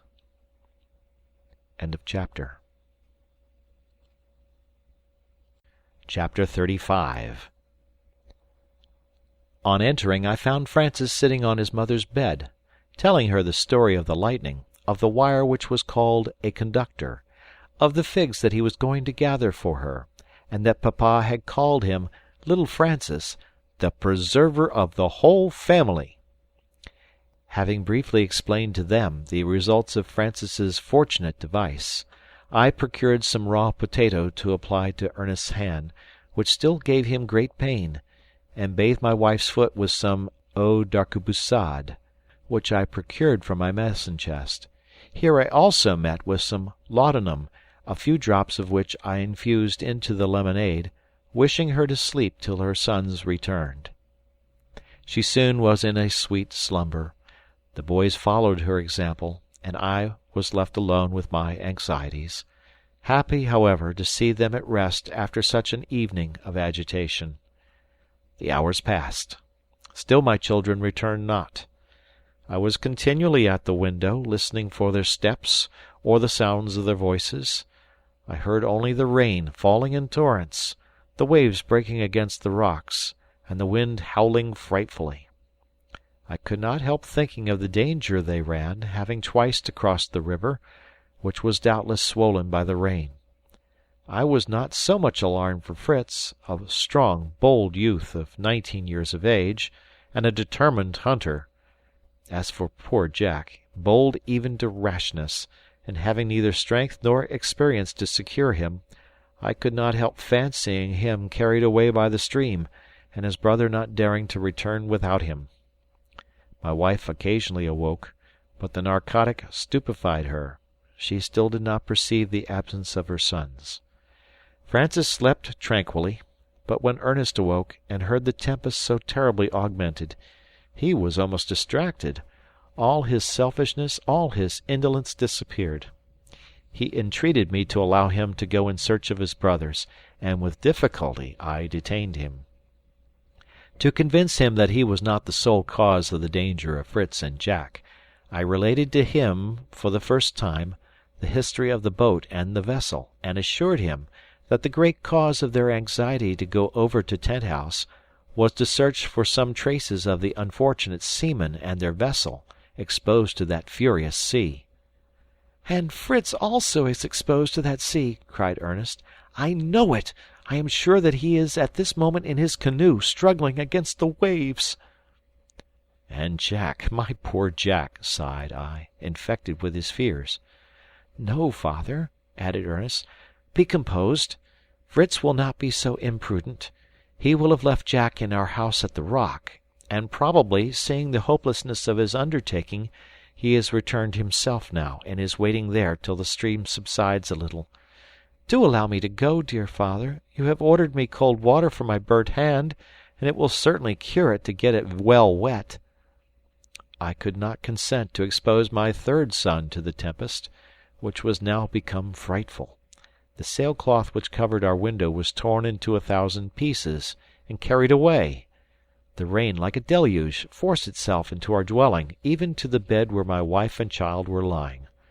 I could neither make up my mind to leave them myself in this perilous situation, nor to spare my boy, who could not even be of any use to his brothers. I commanded him to remain, succeeded in persuading him of their probable safety, and induced him to lie down to rest. Now, in my terrible solitude, I turn to Him who tempers the wind to the shorn lamb, who forbids us not to address Him in the trials He sends us, to beseech Him to soften them, or to give us strength to bear them. Kneeling down, I dared to supplicate Him to restore me my children, submissively adding, after the example of our blessed Saviour, "Yet not my will, but thine be done, O Lord." My prayers appeared to be heard. The storm gradually abated, and the day began to break. I awoke Ernest, and having dressed his wounded hand, he set out for Tent-House in search of his brothers. I followed him with my eyes as far as I could see. The whole country appeared one vast lake, and the road to Tent-House was like the bed of a river. But, protected by his good gaiters of buffalo skin, he proceeded fearlessly and was soon out of my sight. I was recalled from the window by the voice of my wife, who was awake, and anxiously inquiring for her sons. "They are gone," said I, "to gather the leaves of the carrata for Ernest's burnt hand, and he wished to go too." Her deep sleep had entirely chased from her memory all the events of the previous evening, and I was glad to allow Francis to repeat his little tale of the burn and his conductor in order to gain time. She was astonished and uneasy to hear of Ernest's accident, and was afraid he would get wet in searching for the Karata, little aware of the hours of anguish I had endured waiting and watching for those she believed had only just left home. At that moment the dear and well-known voices were heard under the great window. "Father, I'm bringing back my brothers!" cried Ernest. "Yes, Papa, we are all alive, and wet as fishes," added the sweet voice of Jack. "But not without having had our troubles," said the manly voice of Fritz. I rushed down the staircase to meet them, and, embracing them, I led them, trembling with emotion, to the bed of their mother, who could not comprehend the transport of joy I expressed. "Dear Elizabeth," said I, "here are our sons. God has given them to us a second time." "Have we then been in any danger of losing them?" said she. "What is the meaning of this?" They saw their mother was unconscious of their long absence, and assured her it was only the storm which had so completely wetted them, that it alarmed me. I hastened to get them to change their clothes, and go to bed a little while to rest themselves, as, however anxious I was myself, I wished to prepare my wife for their recital, and also to tell her of the vessel. Jack would not go till he had produced his bundle of the Karata leaves. "There is enough for 36 thunderstorms," said he, "and I will prepare them. I have had some experience with my own, and I know the best method." He soon divided one of the leaves with his knife, after cutting away the triangular thorn from the end, and applied it to his brother's hand, binding it with his handkerchief. Having completed this dressing, he threw off his clothes, and, jumping into his bed, he and his brothers were sound asleep in 10 minutes. I then sat down by my wife, and began my tale, from my first view of the vessel, and my anxious watching for intercourse with it, in order that we might take the opportunity to return to Europe. "But why should we return to Europe?" said she. "We want nothing here now, since I have got flax, cotton, and a wheel. Our children lead an active, healthy, and innocent life, and live with us, which they might not do in the world. For 4 years we have been happy here, and what shall we find in Europe to compensate us for what we leave here? Poverty, war, and none of those things which we have here abundantly." "But we should find grandmamma," said little Francis, and stopped, recollecting my prohibition. He had, however, said sufficient to bring tears to his mother's eyes. "You are right, my darling," said she. "That is my sole regret. But my dear parent was aged and infirm. In all probability I should no longer find her in this world, and if removed to heaven, she watches over us in this island, as well as if we were in Europe." After my dear wife had subdued the agitation this remembrance caused her, I pursued the conversation as follows. End of chapter. Chapter 36.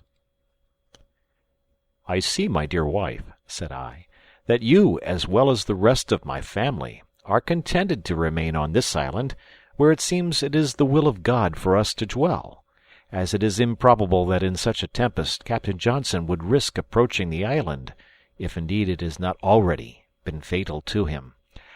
I'm impatient to learn if Fritz has any tidings of him, for it was on the shore near Tent House that he and Jack passed the night." "Well done, my good and courageous boys," said their mother. "They might at any rate have given assistance to them if wrecked." "You are more courageous than I am, my dear Elizabeth," answered I. "I have passed the whole night mourning for my children, and you think only of the good they might have done to their fellow creatures." My sons were awake by this time, and I eagerly inquired if they had discovered any traces of the vessel. Fritz said they had not, but he feared it would never be able to resist the fury of the tempest. "No, indeed," said Jack. "Those mountains of waves, which were not fixtures like other mountains, came full gallop to swallow up Fritz the Great, Jack the Little, and their fine canoe. My wife nearly fainted when she heard they had ventured on that terrible sea, and I reminded Fritz that I had forbidden him to do this. "But you have often said to me, Papa," said he, "do unto others as you would they should do unto you, and what a happiness it would have been to us when our vessel was wrecked if we had seen a canoe!" "With 2 bold men coming to our assistance," said Jack. "But go on with your story, Fritz." Fritz continued. "We proceeded first to the rocks, and with some difficulty, and not until Jack had shed some blood in the cause, we secured the carrata leaves with their ugly thorns at the end. When our sack was full, we proceeded along the rocks towards Tent House. From this height I tried to discover the ship, but the darkness obscured everything. Once I thought I perceived at a great distance a fixed light, which was neither a star nor the lightning, and which I lost sight of occasionally. We had now arrived at the cascade, which, from the noise, seemed much swollen by the rain. Our great stones were quite hidden by a boiling foam. I would have attempted to cross, if I had been alone, but, with Jack on my shoulders, I was afraid of the risk. I therefore prepared to follow the course of the river to Family Bridge. The wet ground continually brought us on our knees, and with great difficulty we reached the bridge. But judge of our consternation!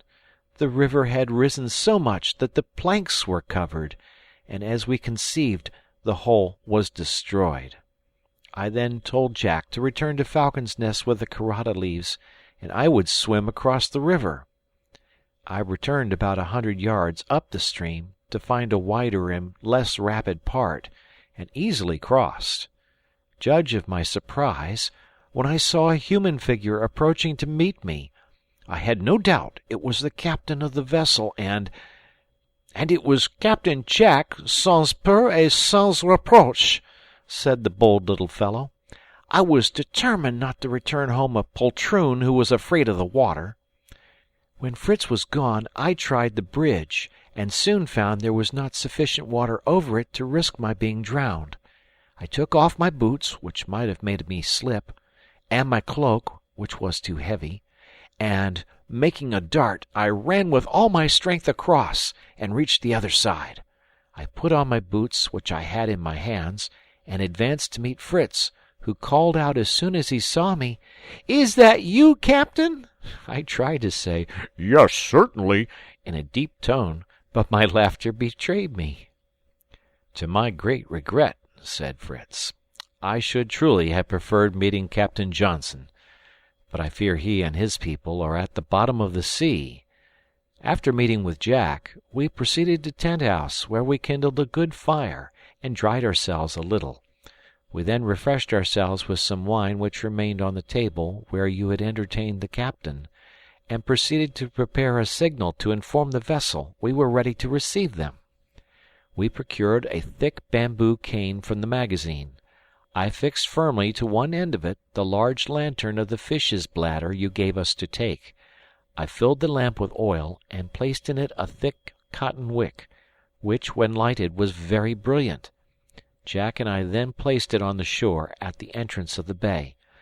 We fixed it before the rock, where the land wind would not reach it, sunk it 3 or 4 feet into the ground, steadied it with stones, and then went to rest over our fire after this long and difficult labor. After drying ourselves a little, we set out on our return, when, looking towards the sea, we were startled by the appearance of the same light we had noticed before. We heard at the same time the distant report of a gun, which was repeated 3 or 4 times at irregular intervals. We were persuaded that it was the vessel calling to us for aid, and, remembering the command of our Saviour, we thought you would forgive our disobedience if we presented to you in the morning the captain, the lieutenant, and as many as our canoe would contain. We entered it then without any fear, for you know how light and well balanced it is, and, rowing into the bay, the sail was spread to the wind, and we had no more trouble.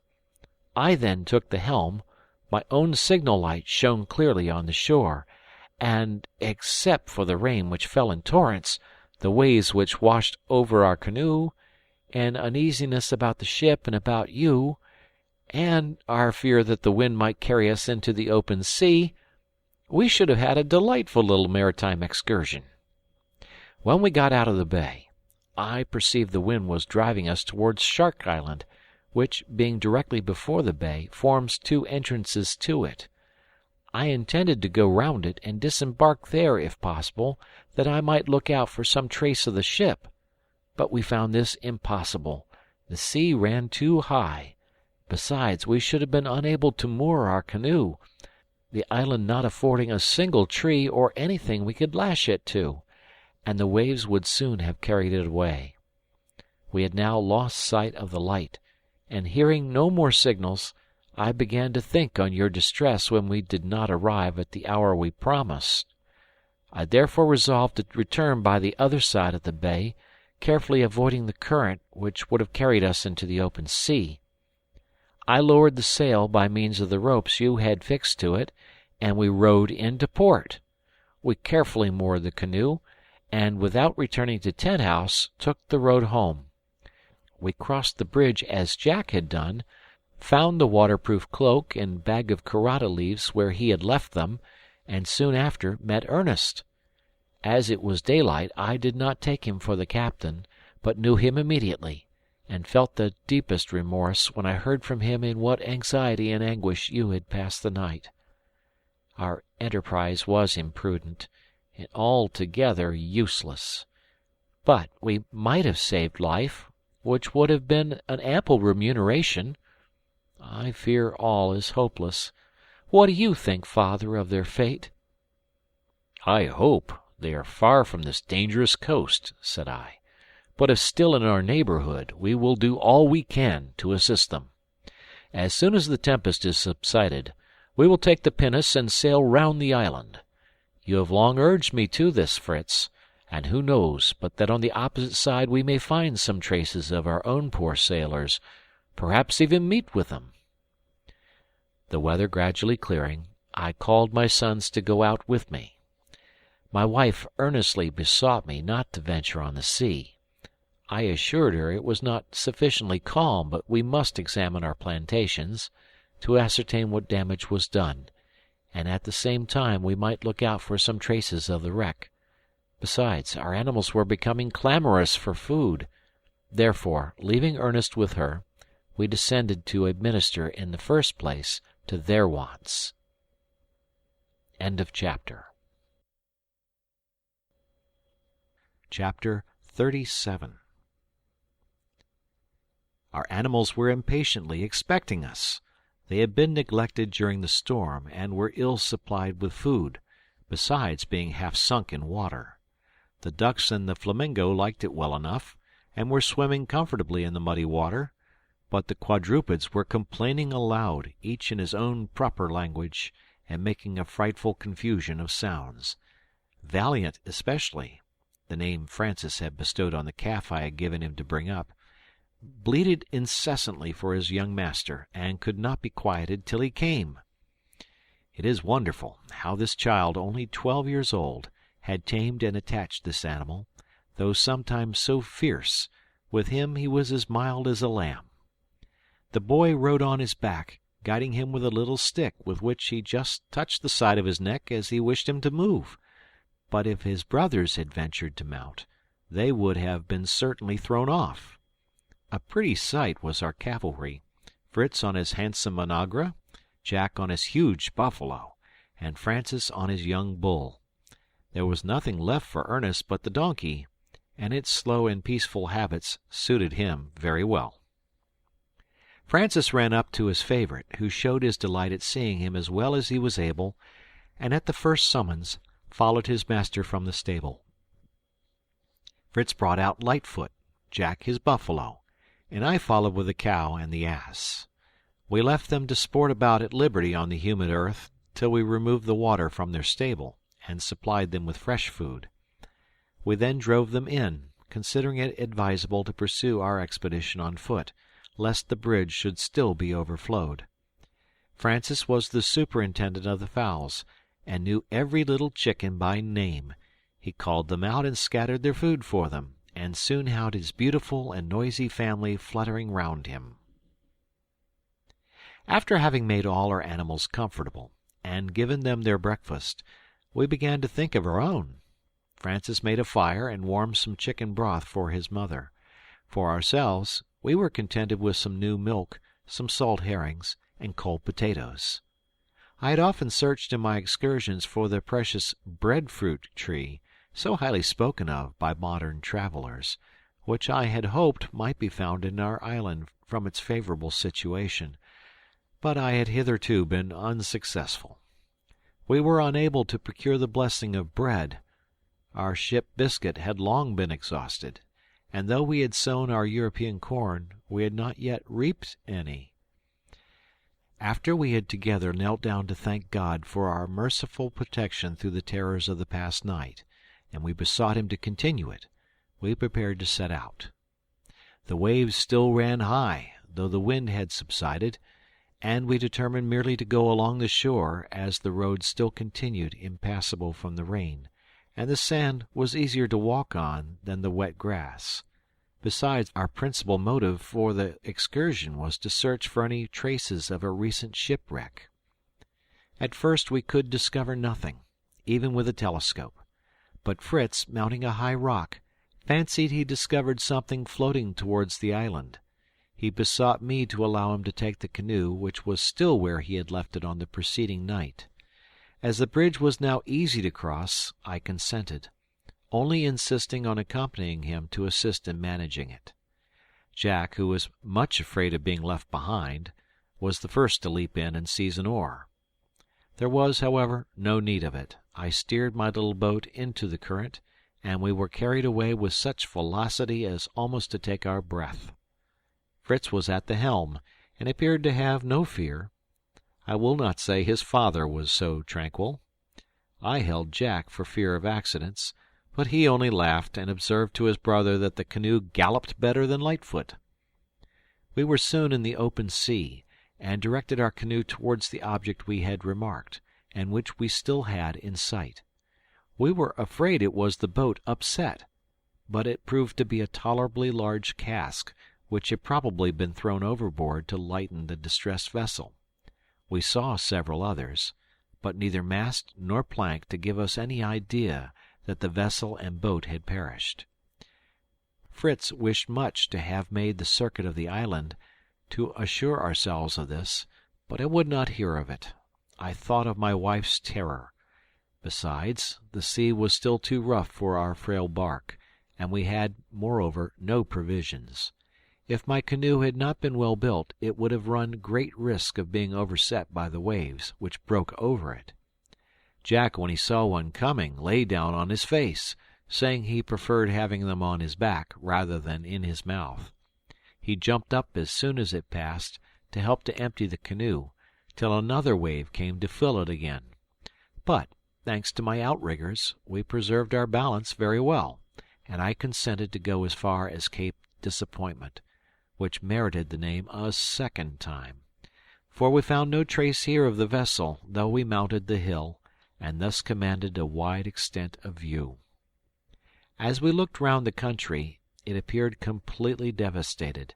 Trees torn up by the roots, plantations levelled with the ground, water collected into absolute lakes, all announced desolation, and the tempest seemed to be renewing. The sky was darkened, the wind arose, and was unfavourable for our return, nor could I venture the canoe upon the waves. Every instant it was becoming more formidable. We moored our bark to a large palm tree we found at the foot of the hill, near the shore, and set out by land to our home. We crossed the Gourd Wood and the Wood of Monkeys, and arrived at our farm, which we found, to our great satisfaction, had not suffered much from the storm. The food we had left in the stables was nearly consumed, from which we concluded that the animals we had left here had sheltered themselves during the storm. We refilled the mangers with the hay we had preserved in the loft, and observing the sky getting more and more threatening, we set out without delay for our house, from which we were yet a considerable distance. To avoid Flamingo Marsh, which was towards the sea, and Rice Marsh, towards the rock, we determined to go through Cotton Wood, which would save us from the wind which was ready to blow us off our feet. I was still uneasy about the ship, which the lieutenant had told me was out of repair, but I indulged a hope that they might have taken refuge in some bay, or found anchorage on some hospitable shore, where they might get their vessel into order.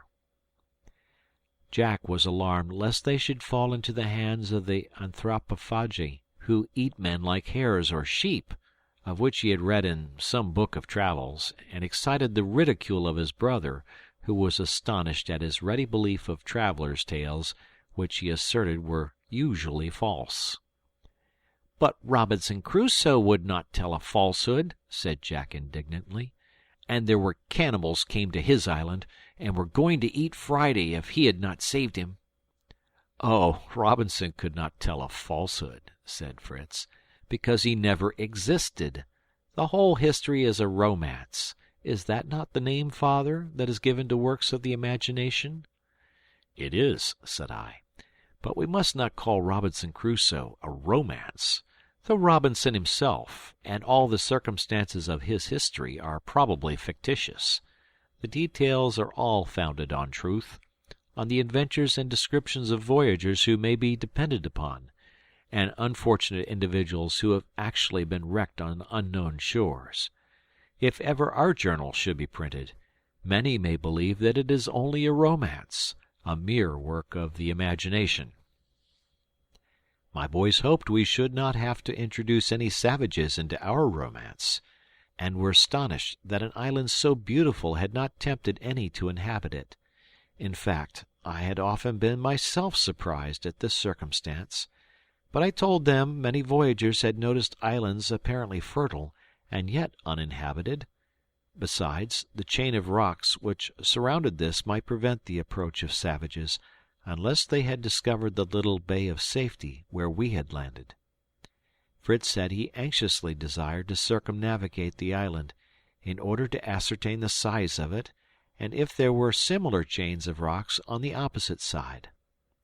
I promised him, as soon as the stormy weather was past, and his mother well enough to remove to Tent House, we would take our pinnace and set out on our little voyage.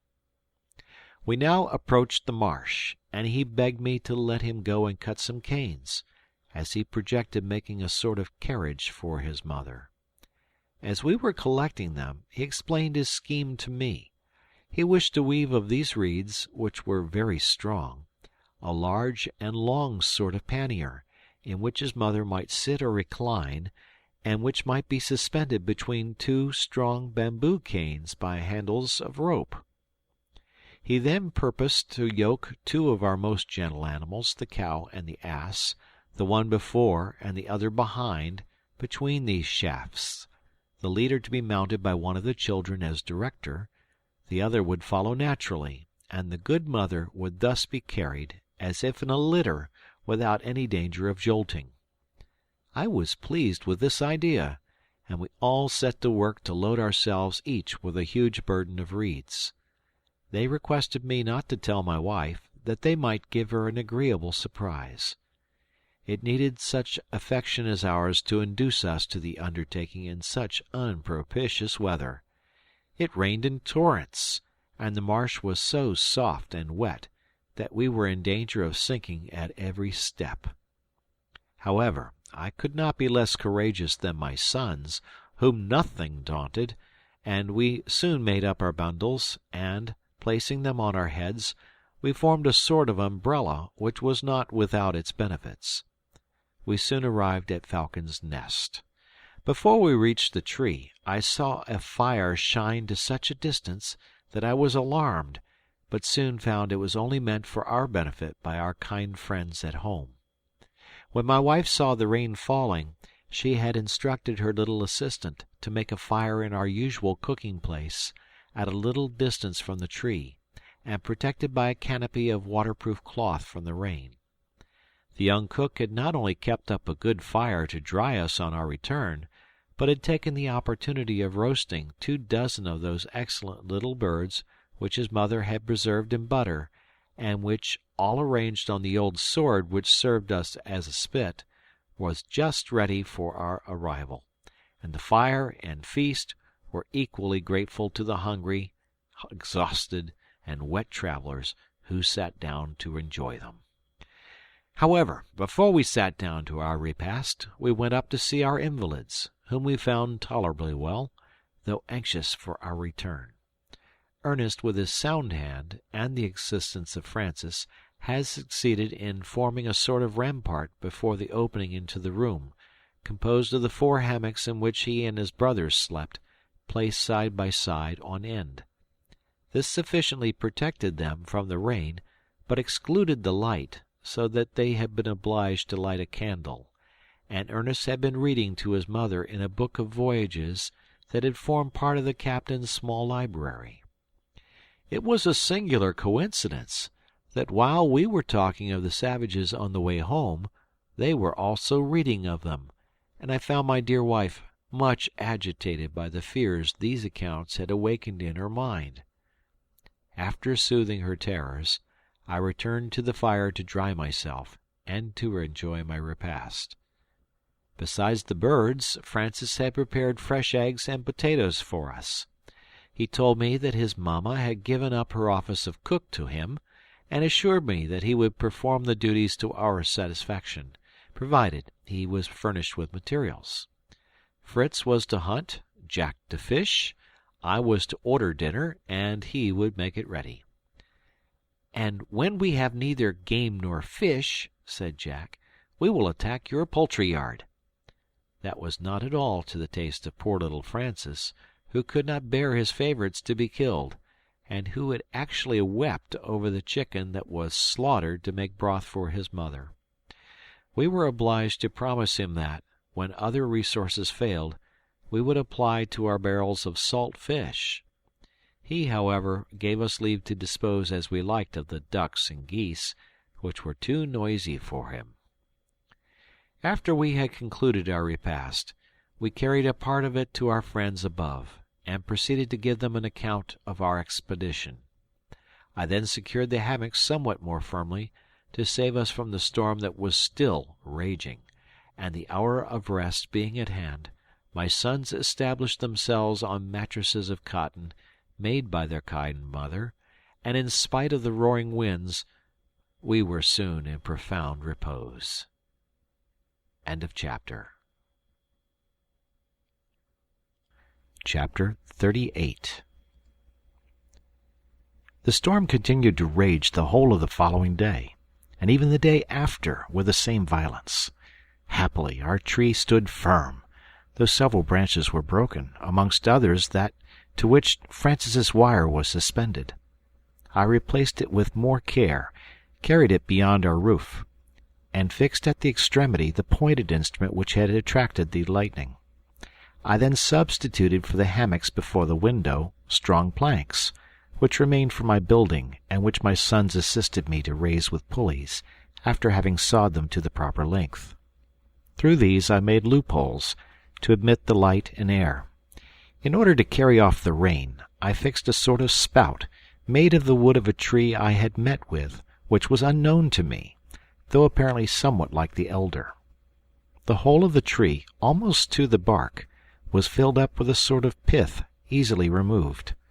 From this tree I made the pipes for our fountain, and the remainder was now useful for these rain-spouts. I employed those days in which I could not go out, in separating the seeds and grain, of which I saw we should have need, and in mending our work-tools.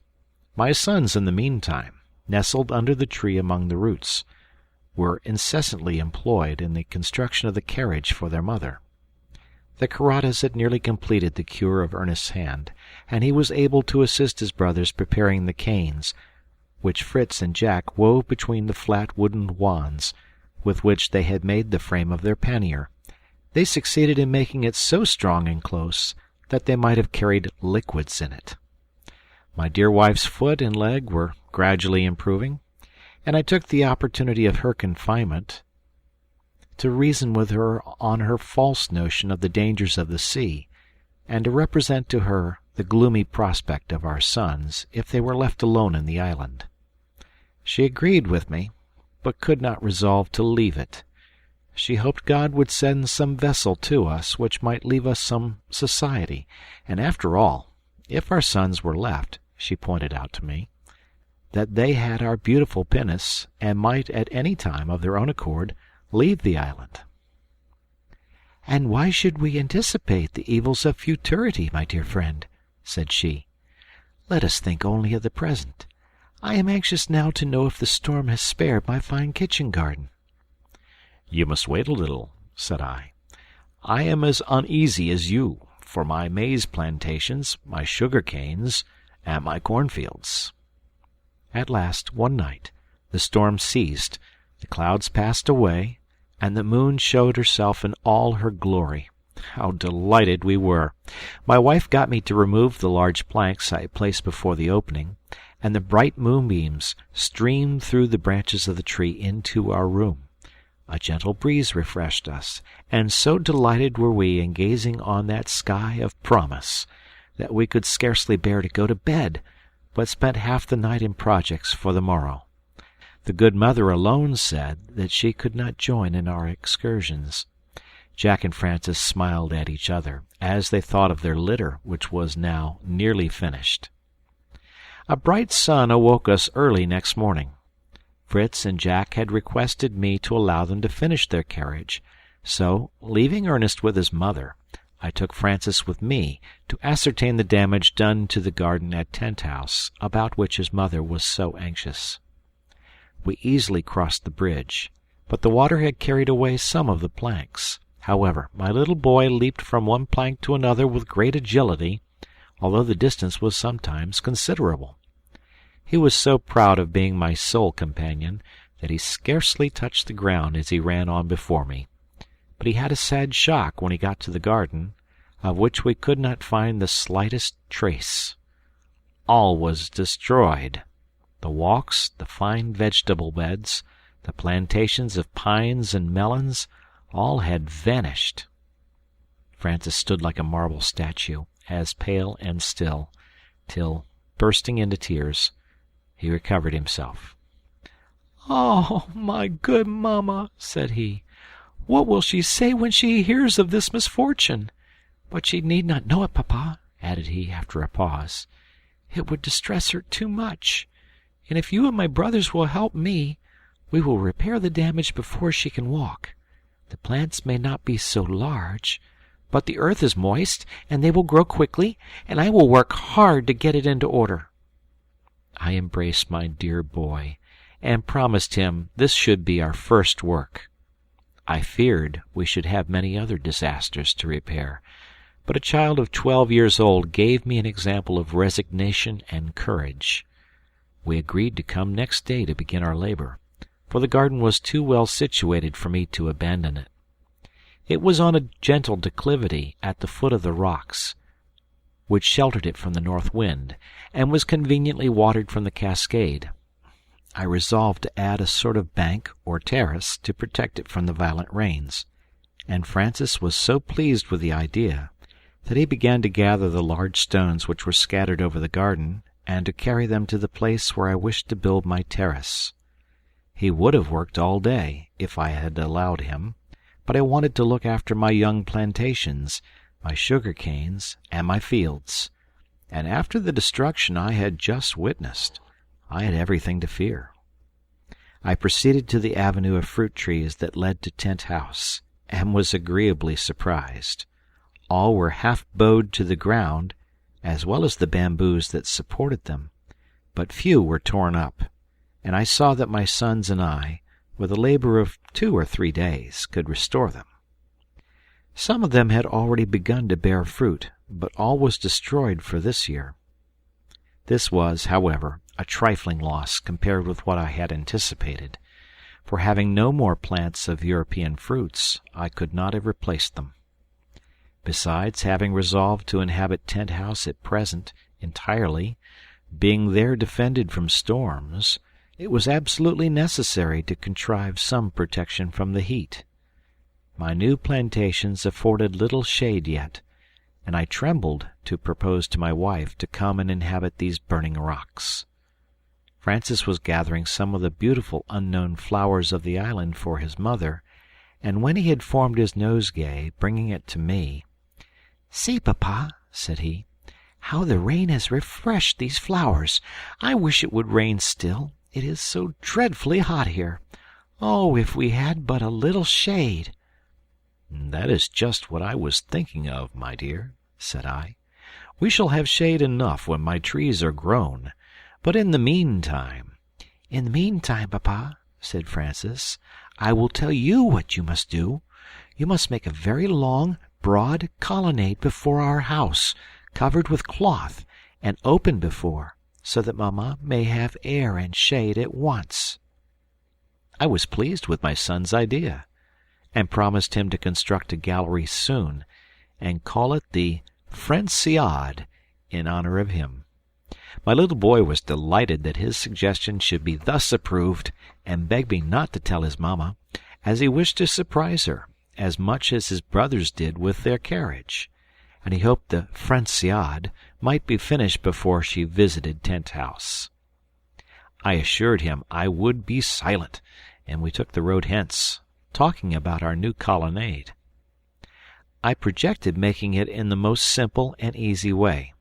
A row of strong bamboo canes planted at equal distances along the front of our house, and united by a plank of wood at the top cut into arches between the canes.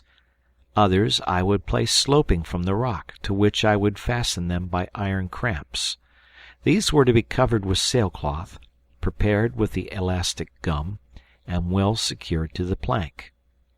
This building would not take much time, and I anticipated the pleasure of my wife when she found out that it was an invention of her little favorite, who, of a mild and reflecting disposition, was beloved by us all. As we walked along, we saw something approaching, that Francis soon discovered to be his brothers, with their new carriage, and concluding that his mamma occupied it, he hastened to meet them, lest they should proceed to the garden. But on our approach we discovered that Ernest was in the litter, which was borne by the cow before, on which Fritz was mounted, and by the ass behind, with Jack on it. Ernest declared the conveyance was so easy and delightful that he should often take his mother's place. "I like that very much," said Jack. "Then I will take care that we will harness the onagra and the buffalo for you, and they will give you a pretty jolting, I promise you. The cow and ass are only for Mamma. Look, Papa, is it not complete? We wished to try it as soon as we finished it, so we got Ernest to occupy it while Mother was asleep." Ernest declared it only wanted 2 cushions, one to sit upon, the other to recline against, to make it perfect, and though I could not help smiling at his love of ease, I encouraged the notion, in order to delay my wife's excursion till our plans were completed. I then put Francis into the carriage beside his brother, and ordering Fritz and Jack to proceed with their equipage to inspect our cornfields, I returned to my wife, who was still sleeping.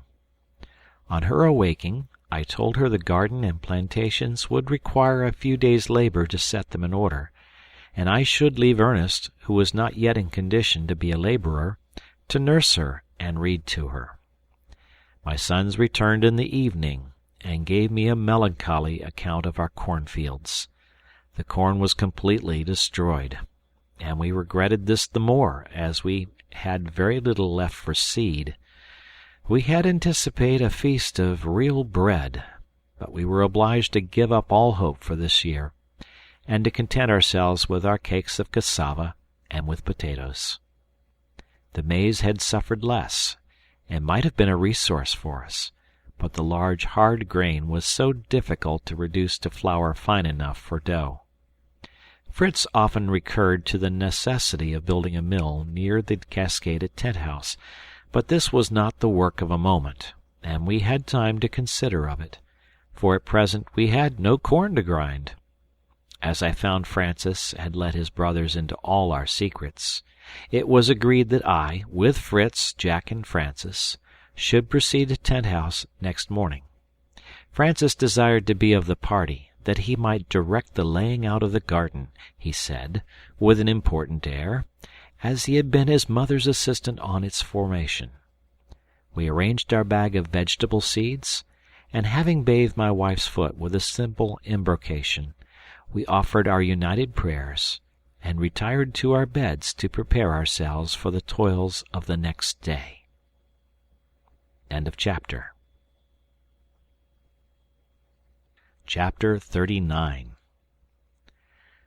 We rose early, and after our usual morning duties, we left our invalids for the whole day, taking with us for our dinner a goose and some potatoes made ready the evening before.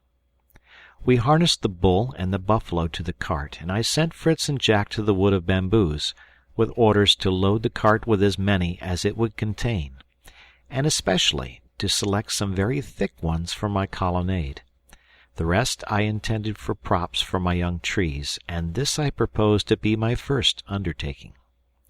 Francis would have preferred beginning with the Frenciade, or the garden, but he was finally won over by the thoughts of the delicious fruits which we might lose by our neglect, the peaches, plums, pears, and above all the cherries, of which he was very fond. He then consented to assist me in holding the trees whilst I replaced the roots, after which he went to cut the reeds to tie them. Suddenly I heard him cry, "Papa, papa, there is a large chest come for us. Come and take it." I ran to him, and saw it was the very chest we had seen floating, and which we had taken for the boat at a distance. The waves had left it in our bay, entangled in the reeds, which grew abundantly here. It was almost buried in the sand. We could not remove it alone, and notwithstanding our curiosity, we were compelled to wait for the arrival of my sons. We returned to our work, and it was pretty well advanced when the tired and hungry party returned with their cartload of bamboos. We rested, and sat down to eat our goose. Guavas and sweet acorns, which had escaped the storm, and which my sons brought, completed our repast. Fritz had killed a large bird in the marsh, which I took at first for a young flamingo, but it was a young cassowary, the first I had seen in the island.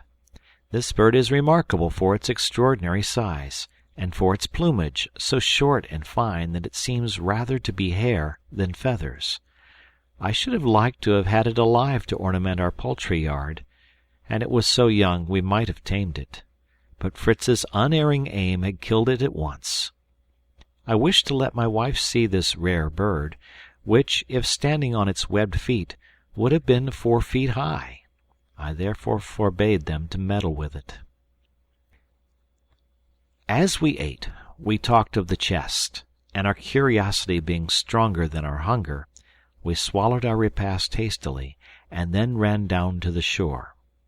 We were obliged to plunge into the water up to the waist, and then had some difficulty to extricate it from the weed and slime, and to push it on shore. No sooner had we placed it in safety than Fritz, with a strong hatchet, forced it open, and we all eagerly crowded to see the contents. Fritz hoped it would be powder and firearms.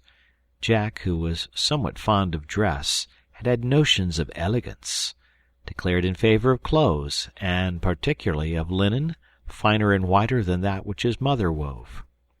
If Ernest had been there, books would have been his desire. For my own part, there was nothing I was more anxious for than European seeds, particularly corn.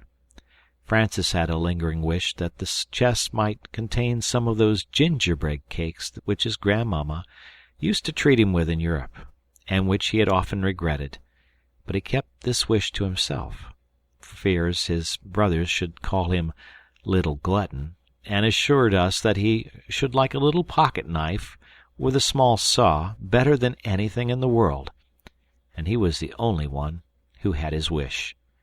The chest was opened, and we saw that it was filled with a number of trifling things likely to tempt savage nations and to become the means of exchange, principally glass and ironware, colored beads, pins, needles, looking-glasses, children's toys constructed as models, such as carts, and tools of every sort, amongst which we found some likely to be useful, such as hatchets, saws, planes, gimlets, etc., besides a collection of knives, of which Frances had the choice, and scissors, which were reserved for Mamma, her own being nearly worn out.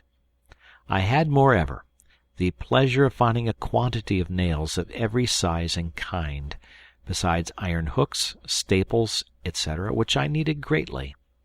After we had examined the contents, and selected what we wanted immediately, we closed up the chest and conveyed it to our magazine at Tent House.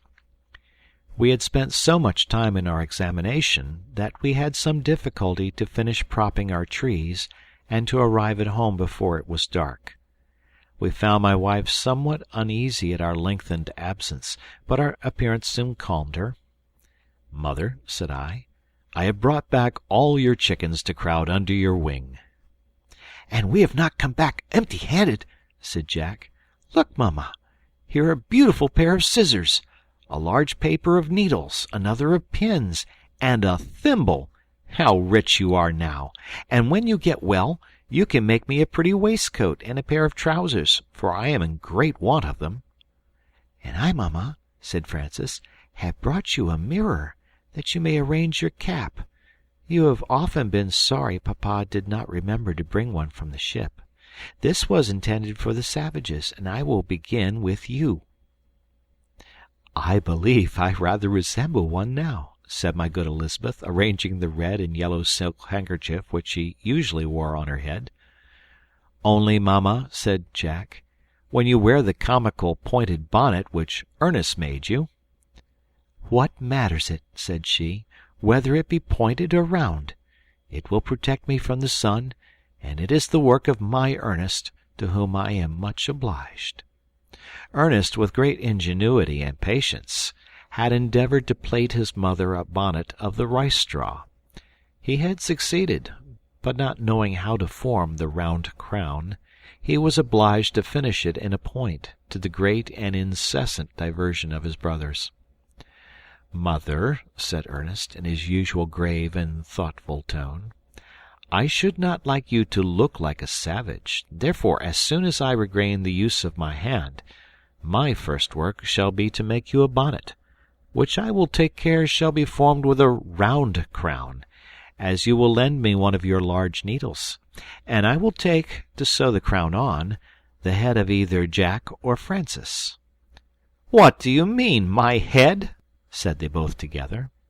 "Oh, I don't mean to take it off your shoulders," said he. "It will only be necessary that one of you should kneel down before me, for a day perhaps, while I use your head as a model, and you need not cry out much if I should chance to push my needle in." This time the philosopher had the laugh on his side, and his tormentors were silenced. We now explained to my wife where we had found the presents we had brought her. My offerings to her were a light axe, which she could use to cut her firewood with, and an iron kettle, smaller and more convenient than the one she had. Fritz had retired, and now came in dragging with difficulty his huge cassowary. "Here, Mamma," said he, "I brought you a little chicken for your dinner." And the astonishment and laughter again commenced. The rest of the evening was spent in plucking the bird, to prepare part of it for the next day. We then retired to rest, that we might begin our labor early next morning. Ernest chose to remain with his books and his mother, for whom he formed with the mattresses a sort of reclining chair, in which he was able to sit up in bed and sew.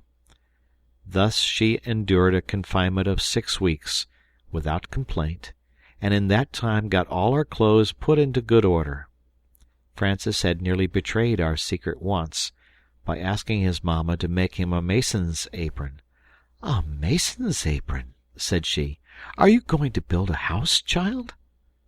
I meant to say a gardener's apron," said he. His mamma was satisfied, and promised to comply with his request. In the meantime, my 3 sons and I labored assiduously to get the garden into order again, and to raise the terraces, which we hoped might be a defence against future storms. Fritz had also proposed to me to construct a stone conduit, to bring the water to our kitchen garden from the river, to which we might carry it back after it had passed round our vegetable beds. This was a formidable task, but too useful an affair to be neglected, and, aided by the geometrical skill of Fritz and the ready hands of my two younger boys, the conduit was completed. I took an opportunity at the same time to dig a pond above the garden, into which the conduit poured the water. This was always warm with the sun, and, by means of a sluice, we were able to disperse it in little channels to water the garden. The pond would also be useful to preserve small fish and crabs for use. We next proceeded to our embankment. This was intended to protect the garden from any extraordinary overflow of the river, and from the water running from the rocks after heavy rains. We then laid out our garden on the same plan as before, except that I made the walks wider and not so flat. I carried one directly to our house, which in the autumn I intended to plant with shrubs, that my wife might have a shady avenue to approach her garden, where I also planned an arbor furnished with seats as a resting place for her. The rocks were covered with numerous climbing plants, bearing every variety of elegant flower, and I had only to make my selection. All this work, with the enclosing the garden with palisades of bamboo, occupied us about a fortnight, in which time our invalids made great progress towards their recovery. After the whole was finished, Francis entreated me to begin his gallery. My boys approved of the plan, and Fritz declared that the house was certainly comfortable and commodious, but that it would be wonderfully improved by a colonnade, with a little pavilion at each end, and a fountain in each pavilion. "I never heard a word of these pavilions," said I. "No," said Jack, "they are our own invention. The colonnade will be called the Franciade, and we wish our little pavilions to be named, the one Fritzia, and the other Jackia, if you please." I agreed to this reasonable request, and only begged to know how they would procure water for their fountains. Fritz undertook to bring the water, if I would only assist them in completing this little scheme, to give pleasure to their beloved mother. I was charmed to see the zeal and anxiety of my children to oblige their tender mother. Her illness seemed to have strengthened their attachment. They thought only how to console and amuse her. She sometimes told me she really blessed the accident, which had taught her how much she was valued by all around her. End of chapter. Chapter 40. The next day was Sunday, our happy Sabbath for repose and quiet conversation at home. After passing the day in our usual devotions and sober reading, my 3 elder boys requested my permission to walk towards our farm in the evening. On their return, they informed me it would be necessary to give a few days' labor to our plantations of maize and potatoes. I therefore determined to look to them. Though I was out early next morning, I found Fritz and Jack had been gone some time, leaving only the ass in the stables, which I secured for my own little Francis. I perceived also that they had dismounted my cart and carried away the wheels, from which I concluded that they had met with some tree in their walk the preceding evening, suitable for the pipes for their fountains, and that they had now returned to cut it down and convey it to Tent-house. As I did not know where to meet with them, I proceeded with Francis on the ass to commence his favourite work. I drew my plan on the ground first. At the distance of 12 feet from the rock which formed the front of our house, I marked a straight line of 50 feet, which I divided into 10 spaces of 5 feet each for my colonnade. The 2 ends were to be reserved for the 2 pavilions my sons wished to build. I was busy in my calculations, and Francis placing stakes in the places where I wished to dig, when the cart drove up with our 2 good labourers. They had, as I expected, found the evening before a species of pine well adapted for their pipes. They had cut down 4, of 15 or 20 feet in length, which they had brought on the wheels of the cart drawn by the 4 animals. They had had some difficulty in transporting them to the place, and the greatest still remained, the boring the trunks and then uniting them firmly. I had neither augers nor any tools fit for the purpose. I had certainly constructed a little fountain at Falcon's Nest, but the stream was near at hand, and was easily conveyed by our cane pipes to our tortoise-shell basin. Here the distance was considerable, the ground unequal, and to have the water pure and cool, underground pipes were necessary. I thought of large bamboos, but Fritz pointed out the knots and the difficulty of joining the pieces, and begged me to leave it to him, as he had seen fountains made in Switzerland, and had no fears of success. In the meantime, all hands set to work at the arcade. We selected 12 bamboos of equal height and thickness, and fixed them securely in the earth at 5 feet from each other. These formed a pretty colonnade, and were work enough for one day. We took care to divert all inquiries at night by discussing the subjects which our invalids had been reading during the day. The little library of our captain was very choice. Besides the voyages and travels, which interested them greatly, there was a good collection of historians, and some of the best poets, for which Ernest had no little taste. However, he requested earnestly that he might be of our party next day, and Francis good-naturedly offered to stay with Mamma, expecting, no doubt, Ernest's congratulations on the forward state of the Franciade. The next morning Ernest and I set out, his brothers having preceded us. Poor Ernest regretted, as we went, that he had no share in these happy schemes for his mother. I reminded him, however, of his dutiful care of her during her sickness, and all his endeavours to amuse her. "And besides," added I, "did you not make her a straw bonnet?" "Yes," said he, "and I now remember what a frightful shape it was. I will try to make a better, and will go tomorrow morning to choose my straw." As we approached Tent House, we heard a most singular noise echoing at intervals amongst the rocks. We soon discovered the cause. In a hollow of the rocks I saw a very hot fire which Jack was blowing through a cane, whilst Fritz was turning amidst the embers a bar of iron. When it was red hot, they laid it on an anvil I had brought from the ship, and struck it alternately with hammers to bring it to a point. "Well done, my young smiths," said I. "We ought to try all things, and keep what is good. Do you expect to succeed in making your auger? I suppose that is what you want." "Yes, father," said Fritz. "We should succeed well enough if we only had a good pair of bellows. You see, we have already got a tolerable point." Now Fritz could not believe anything was impossible. He had killed a kangaroo the evening before, and skinned it. The flesh made us a dinner. Of the skin he determined to make a pair of bellows. He nailed it, with the hair out, not having time to tan it, to 2 flat pieces of wood, with holes in them. To this he added a reed for the pipe.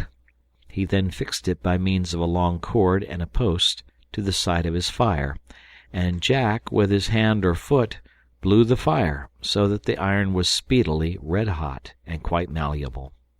I then showed them how to twist the iron into a screw, rather clumsy, but which would answer the purpose tolerably well. At one end they formed a ring, in which we placed a piece of wood transversely, to enable them to turn the screw. We then made a trial of it. We placed a tree on 2 props, and Fritz and I managed the auger so well that we had our tree pierced through in a very little time, working first at one end and then at the other.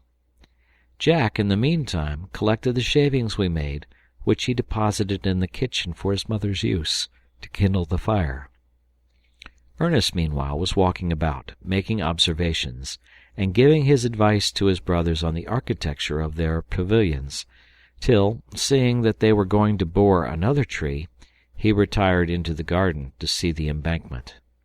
He returned delighted with the improvements, and much disposed to take some employment. He wanted to assist in boring the tree, but we could not all work at it. I undertook this labor myself, and sent him to blow the bellows, while his brothers labored at the forge, the work not being too hard for his lame hand. My young smiths were engaged in flattening the iron to make joints to unite their pipes. They succeeded very well, and then began to dig the ground to lay them. Ernest, knowing something of geometry and land surveying, was able to give them some useful hints, which enabled them to complete their work successfully. Leaving them to do this, I employed myself in covering in my long colonnade. After I had placed on my columns a plank cut in arches which united them, and was firmly nailed to them, I extended from it bamboos placed sloping against the rock, and secured to it by cramps of iron, the work of my young smiths. When my bamboo roof was solidly fixed, the canes as close as possible, I filled the interstices with a clay I found near the river, and poured gum over it. I had thus an impervious and brilliant roof, which appeared to be varnished, and striped green and brown. I then raised the floor a foot, in order that there might be no damp, and paved it with the square stones I had preserved when we cut the rock.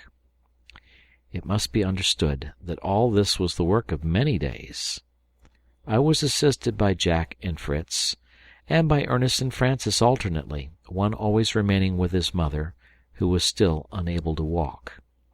Ernest employed his time, when at home, in making the straw bonnet, without either borrowing his brother's head for a model or letting any of them know what he was doing. Nevertheless, he assisted his brothers with their pavilions by his really valuable knowledge. They formed them very elegantly, something like a Chinese pagoda. They were exactly square, supported on 4 columns, and rather higher than the gallery. The roofs terminated in a point, and resembled a large parasol. The fountains were in the middle. The basins, breast high, were formed of the shells of 2 turtles from our reservoir, which were mercilessly sacrificed for the purpose, and furnished our table abundantly for some days. They succeeded the cassowary, which had supplied us very seasonably. Its flesh tasted like beef, and made excellent soup. But to return to the fountains.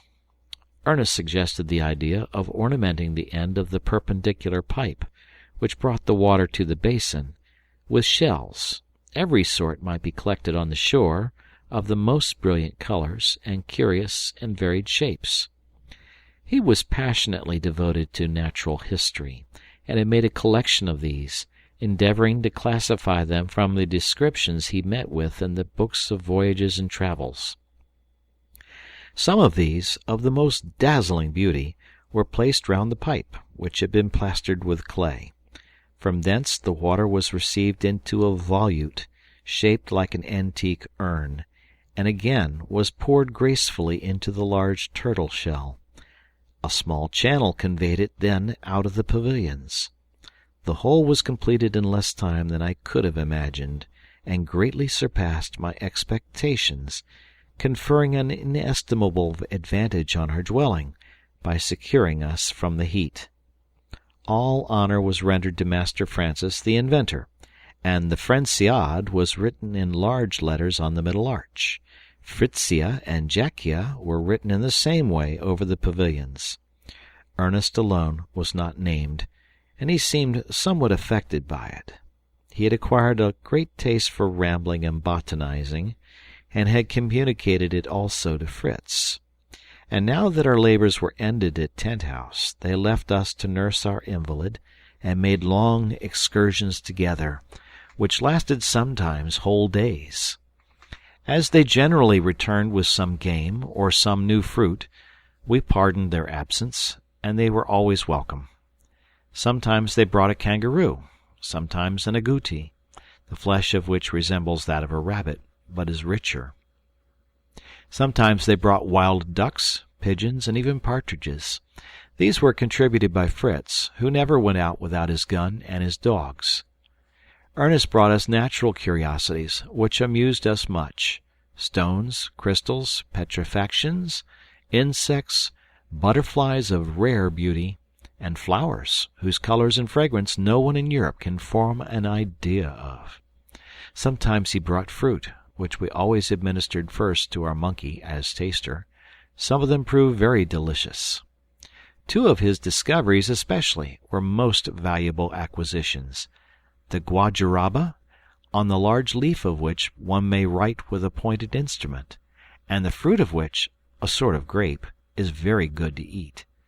Also the date palm, every part of which is so useful that we were truly thankful to heaven, and our dear boys for the discovery.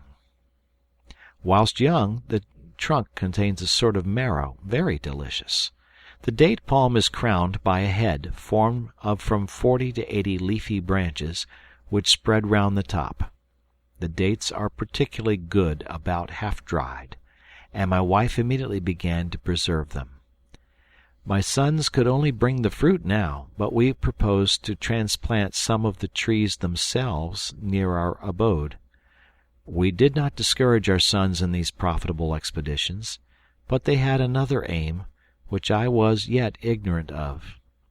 In the meantime, I usually walked with one of my younger sons towards Tent House to attend to our garden, and to see if our works continued in good condition to receive Mamma, who daily improved. But I insisted on her being completely restored before she was introduced to them. Our dwelling looked beautiful amongst the picturesque rocks, surrounded by trees of every sort, and facing the smooth and lovely Bay of Safety. The garden was not so forward as I could have wished, but we were obliged to be patient and hope for the best. End of chapter. Chapter 41. One day, having gone over with my younger sons to weed the garden and survey our possessions, I perceived that the roof of the gallery wanted a little repair, and called Jack to raise for me the rope ladder which I had brought from Falcon's Nest, and which had been very useful while we were constructing the roof. But we sought for it everywhere. It could not be found, and as we were quite free from robbers in our island, I could only accuse my elder sons, who had doubtless carried it off to ascend some tall cocoanut tree. Obliged to be content, we walked into the garden by the foot of the rocks. Since our arrival, I had been somewhat uneasy at hearing a dull, continued noise, which appeared to proceed from this side. The forge we had passed, now extinguished, and our workmen were absent. Passing along close to the rocks, the noise became more distinct, and I was truly alarmed. Could it be an earthquake? Or perhaps it announced some volcanic explosion. I stopped before that part of the rock where the noise was loudest. The surface was firm and level, but from time to time blows and falling stones seemed to strike our ears. I was uncertain what to do. Curiosity prompted me to stay, but a sort of terror urged me to remove my child and myself. However, Jack, always daring, was unwilling to go till he had discovered the cause of the phenomenon. "If Francis were here," said he would fancy it was the wicked gnomes working underground, and he would be in a fine fright. For my part, I believe it is only people come to collect the salt in the rock." "People," said I. "You don't know what you're saying, Jack. I could excuse Francis and his gnomes. It would be at least a poetic fancy, but yours is quite absurd. Where are the people to come from?" "What else can it be?" said he. "Hark! You may hear them strike the rock." "Be certain, however," said I, "there are no people." At that moment I distinctly heard human voices, speaking, laughing, and apparently clapping their hands. I could not distinguish any words. I was struck with a mortal terror, but Jack, whom nothing could alarm, clapped his hands also, with joy that he had guessed right. "What did I say, Papa? Was I not right? Are there not people within the rock? Friends, I hope." He was approaching the rock, when it appeared to me to be shaking. A stone soon fell down, then another. I seized hold of Jack to drag him away, lest he should be crushed by the fragments of rock. At that moment another stone fell, and we saw two heads appear through the opening, the heads of Fritz and Ernest. Judge of our surprise and joy. Jack was soon through the opening, and assisting his brothers to enlarge it. As soon as I could enter, I stepped in, and found myself in a real grotto of a round form with a vaulted roof, divided by a narrow crevice which admitted the light and air. It was, however, better lighted by two large gourd lamps. I saw my long ladder of ropes suspended from the opening at the top, and thus comprehended how my sons had penetrated into this recess, which it was impossible to suspect the existence of from the outside. But how had they discovered it? And what were they making of it? These were my two questions. Ernest replied at once to the last. "I wished," said he, "to make a resting place for my mother when she came to her garden. My brothers have each built some place for her, and called it by their name. I had a desire that some place in our island might be dedicated to Ernest, and I now present to you the Grotto Ernestine." "And after all," said Jack, "it would make a pretty dwelling for the first of us that marries." "Silence, little giddy pate," said I. "Where do you expect to find a wife in this island? Do you think you shall discover one among the rocks, as your brothers have discovered the grotto? But tell me, Fritz, what directed you here?" "Our good star, father," said he. "Ernest and I were walking round these rocks, and talking of his wish for a resting place for my mother on her way to the garden. He projected a tent, but the path was too narrow to admit it, and the rock, heated by the sun, was like a stove. We were considering what we should do, when I saw on the summit of the rock a very beautiful little unknown quadruped. From its form I should have taken it as a young chamois, if I had been in Switzerland, but Ernest reminded me that the chamois was peculiar to cold countries, and he thought it was a gazelle or antelope, probably the gazelle of Guinea or Java, called by naturalists the chevrotain. You may suppose I tried to climb the rock on which this little animal remained standing, with one foot raised, and its pretty head turning first to one side and then to the other, but it was useless to attempt it here, where the rock was smooth and perpendicular. Besides, I should have put the gazelle to flight, as it is a timid and wild animal. I then remembered that there was a place near Tent House where a considerable break occurred in the chain of rocks, and we found that, with a little difficulty, the rock might be scaled by ascending this ravine. Ernest laughed at me, and asked me if I expected the antelope would wait patiently till I got to it. No matter, I determined to try, and I told him to remain. But he soon determined to accompany me, for he fancied that in the fissure of a rock he saw a flower of a beautiful rose color, which was unknown to him. My learned botanist thought it might be an erica, or heath, and wished to ascertain the fact. One helping the other, we soon got through all difficulties, and arrived at the summit, and here we were amply repaid by the beautiful prospect on every side. We will talk of that afterwards, father. I have formed some idea of the country which these rocks separate us from. But to return to our grotto. I went along, first looking for my pretty gazelle, which I saw licking a piece of rock, where doubtless she found some salt. I was hardly 100 yards from her, my gun ready, when I was suddenly stopped by a crevice which I could not cross, though the opening was not very wide. The pretty quadruped was on a rock opposite to me, but of what use would it have been to shoot it when I could not secure it? I was obliged to defer it until a better opportunity offered, and turned to examine the opening, which appeared deep. Still I could see that the bottom of the cavity was white, like that of our former grotto. I called Ernest, who was behind me with his plants and stones, to impart to him an idea that suddenly struck me. It was to make this the retreat for my mother.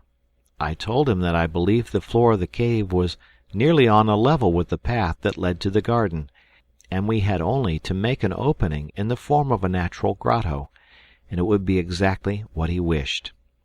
Ernest was much pleased with the idea, and said he could easily ascertain the level by means of a weight attached to a string.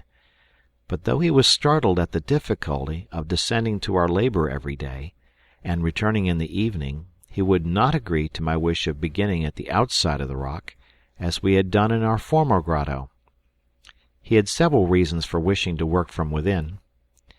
"In the first place," said he, "it will be so much cooler this summer weather, we should soon unable to go on laboring before the burning rock. Then our path is so narrow that we should not know how to dispose of the rubbish. In the interior it will serve us to make a bench round the grotto. Besides, I should have such pleasure in completing it secretly and unsuspected, without any assistance or advice except yours, my dear Fritz, which I accept with all my heart. So pray find some means of descending and ascending readily."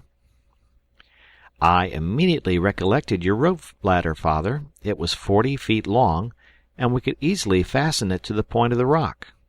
Ernest was delighted and sanguine. We returned with all speed. We took first a roll of cord and some candles, then the rope ladder, which we rolled up as well as we could, but had great difficulty in conveying it up to the rock. Once or twice, when the ascent was very difficult, we were obliged to fasten a cord to it and draw it up after us. But determination, courage, and perseverance overcame all obstacles. We arrived at the opening, and, on sounding it, we were glad to find our ladder would be long enough to reach the bottom. We then measured the outside of the rock, and ascertained that the floor of the grotto was near the same level as the ground outside. We remembered your lessons, father, and made some experiments to discover if it contained mephitic air. We first lighted some candles, which were not extinguished. We then kindled a large heap of sticks and dried grass, which burned well, the smoke passing through the opening like a chimney. Having no uneasiness about this, we deferred our commencement till the next day. Then we lighted the forge and pointed some iron bars we found in the magazine. These were to be our tools to break open the rock. We secured also your chisel, as well as some hammers, and all our tools were thrown down below. We then arranged 2 gourds to serve us for lamps, and when all was ready, and our ladder firmly fixed, we descended ourselves, and we have nothing more to tell you, except that we were very glad when we heard your voices outside, at the very time when our work was drawing to an end. We were sure, when we distinguished your voices so clearly, that we must be near the external air. We redoubled our efforts, and here we are. Now tell us, father, are you pleased with our idea, and will you forgive us for making a mystery of it?" I assured them of my forgiveness, and my cordial approbation of their manly and useful enterprise, and made Ernest happy by declaring that it should always be called the Grotto Ernestine. "Thanks to you all, my dear children," said I. "Your dear mamma will now prefer tent house to falcon's nest, and will have no occasion to risk breaking a limb in descending a winding staircase. I will assist you to enlarge the opening, and as we will leave it all the simplicity of a natural grotto, it will soon be ready." We all set to work. Jack carried away the loosened stones and rubbish, and formed benches on each side of the grotto. With what had fallen outside, he also made 2 seats in the front of the rock, and before evening all was complete. Fritz ascended to unfasten the ladder, and to convey it by an easier road to tent house. He then rejoined us, and we returned to our castle in the air, which was henceforward only to be looked on as a pleasure house. We resolved, however, to establish here, as we had done at our farm, a colony of our cattle, which increased daily. We had now a number of young cows, and which were most useful for our support. We wished, however, for a female buffalo, as the milk of that animal makes excellent cheese. Conversing on our future plans, we soon reached home and found all well. End of chapter. Chapter 42. In a few days we completed the Grotto Ernestine. It contained some stalactites, but not so many as our former grotto. We found, however, a beautiful block of salt, all resembled white marble, of which Ernest formed a sort of altar, supported by 4 pillars, on which he placed a pretty vase of citron wood, which he had turned himself, and in which he arranged some of the beautiful erica which had been the cause of his discovering the grotto. It was one of those occasions when his feelings overcame his natural indolence, when he became for a time the most active of the four, and brought forward all his resources, which were many. This indolence was merely physical, when not excited by any sudden circumstance, or by some fancy which soon assumed the character of a passion. He loved ease, and to enjoy life tranquilly and study. He improved his mind continually, as well by his excellent memory as by natural talent and application. He reflected, made experiments, and was always successful. He had at last succeeded in making his mother a very pretty bonnet.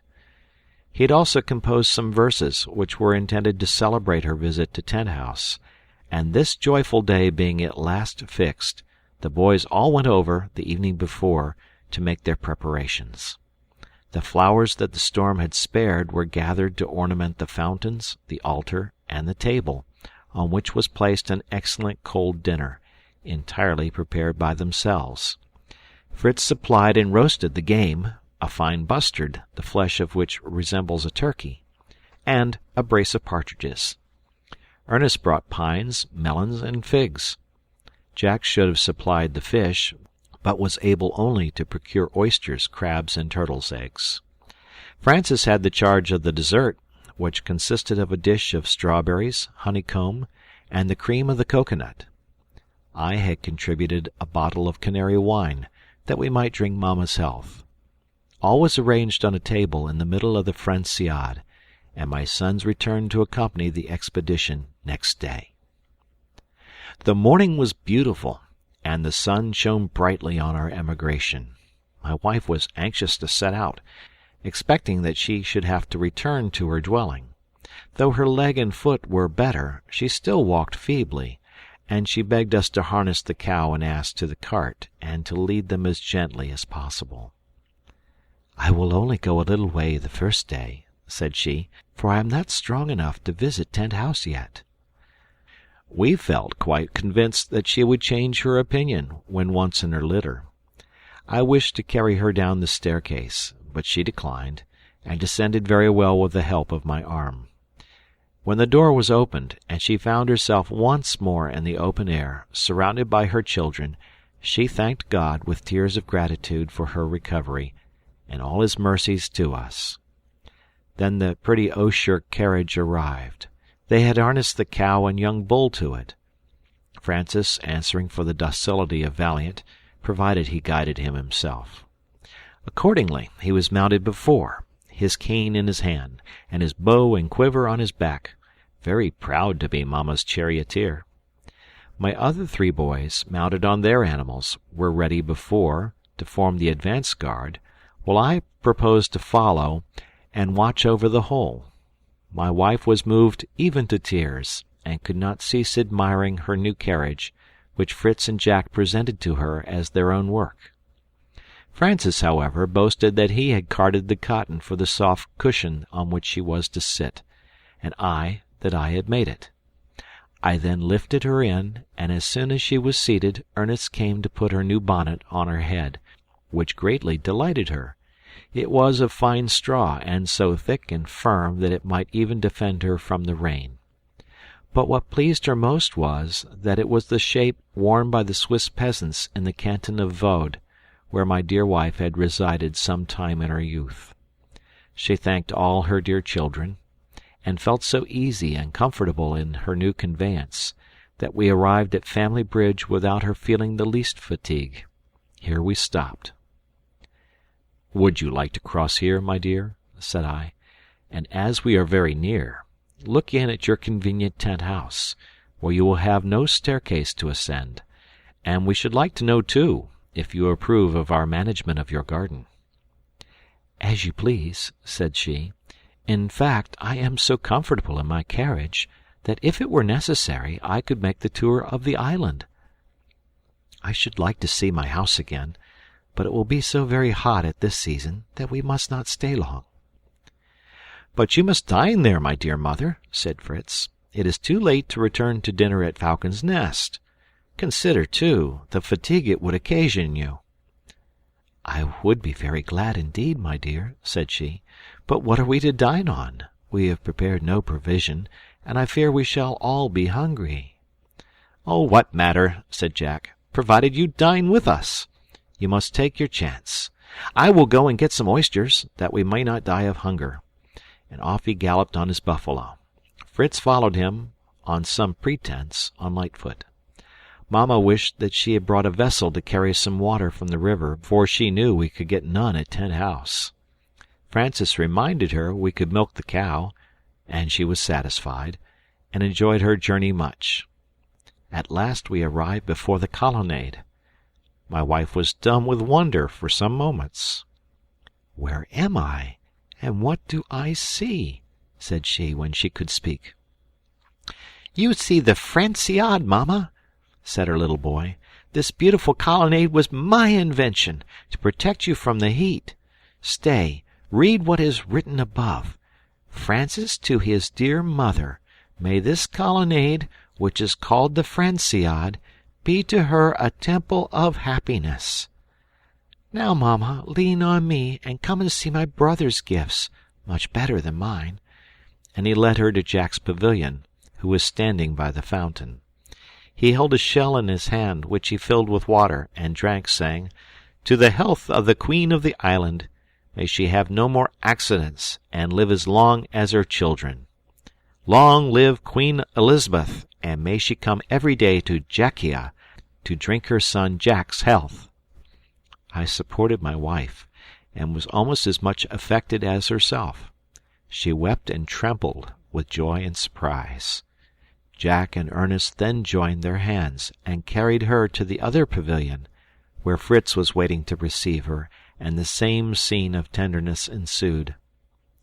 "Accept this pavilion, dear mother," said he, "and may Fritzia ever make you think on Fritz." The delighted mother embraced them all, and observing Ernest's name was not commemorated by any trophy, thanked him again for her beautiful bonnet. She then drank some of the delicious water of the fountain, and returned to seat herself at the repast, which was another surprise for her. We all made an excellent dinner, and at the dessert I handed my canary wine round in shells, and then Ernest rose and sung us very prettily, to a familiar air, some little verses he had composed. "On this festive happy day, let us pour our grateful lay, since heaven has hushed our mother's pain and given her to her sons again. Then from this quiet, lovely home, never, never may we roam. All we love around us smile, joyful is our desert isle.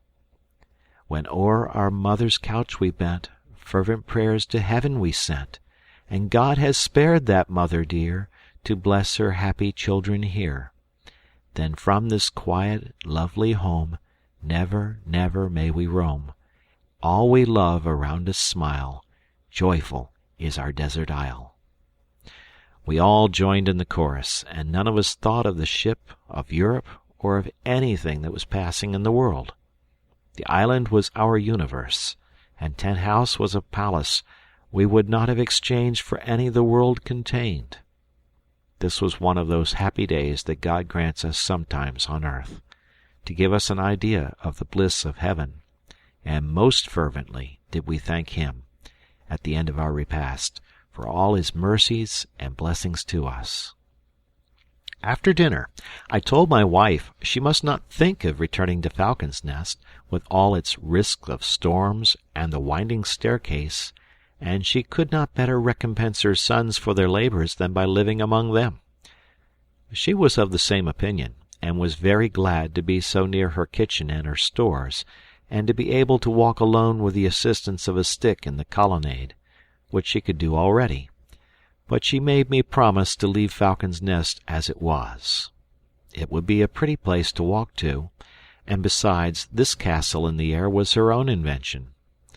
We agreed that this very evening she should take possession of her own pretty room, with the good felt carpet, on which she could walk without fear, and that on the next day I should go with my elder sons and the animals to bring the cart, such utensils as we needed, and above all, the poultry. Our dogs always followed their masters, as well as the monkey and jackal, and they were so domesticated we had no trouble with them. I then prevailed on my wife to go into her room and rest for an hour, after which we were to visit the garden. She complied, and after her repose found her 4 sons ready to carry her in her litter as in a sedan chair. They took care to bring her straight to the grotto, where I was waiting for her. This was a new surprise for the good mother. She could not sufficiently express her astonishment and delight when Jack and Francis, taking their flageolets, accompanied their brothers, who sung the following verse, which Ernest had added to his former attempt. Dear mother, let this gift be mine, accept the grotto Ernestine. May all your hours be doubly blessed within this tranquil place of rest. Then from this quiet, lovely home, never, never may we roam.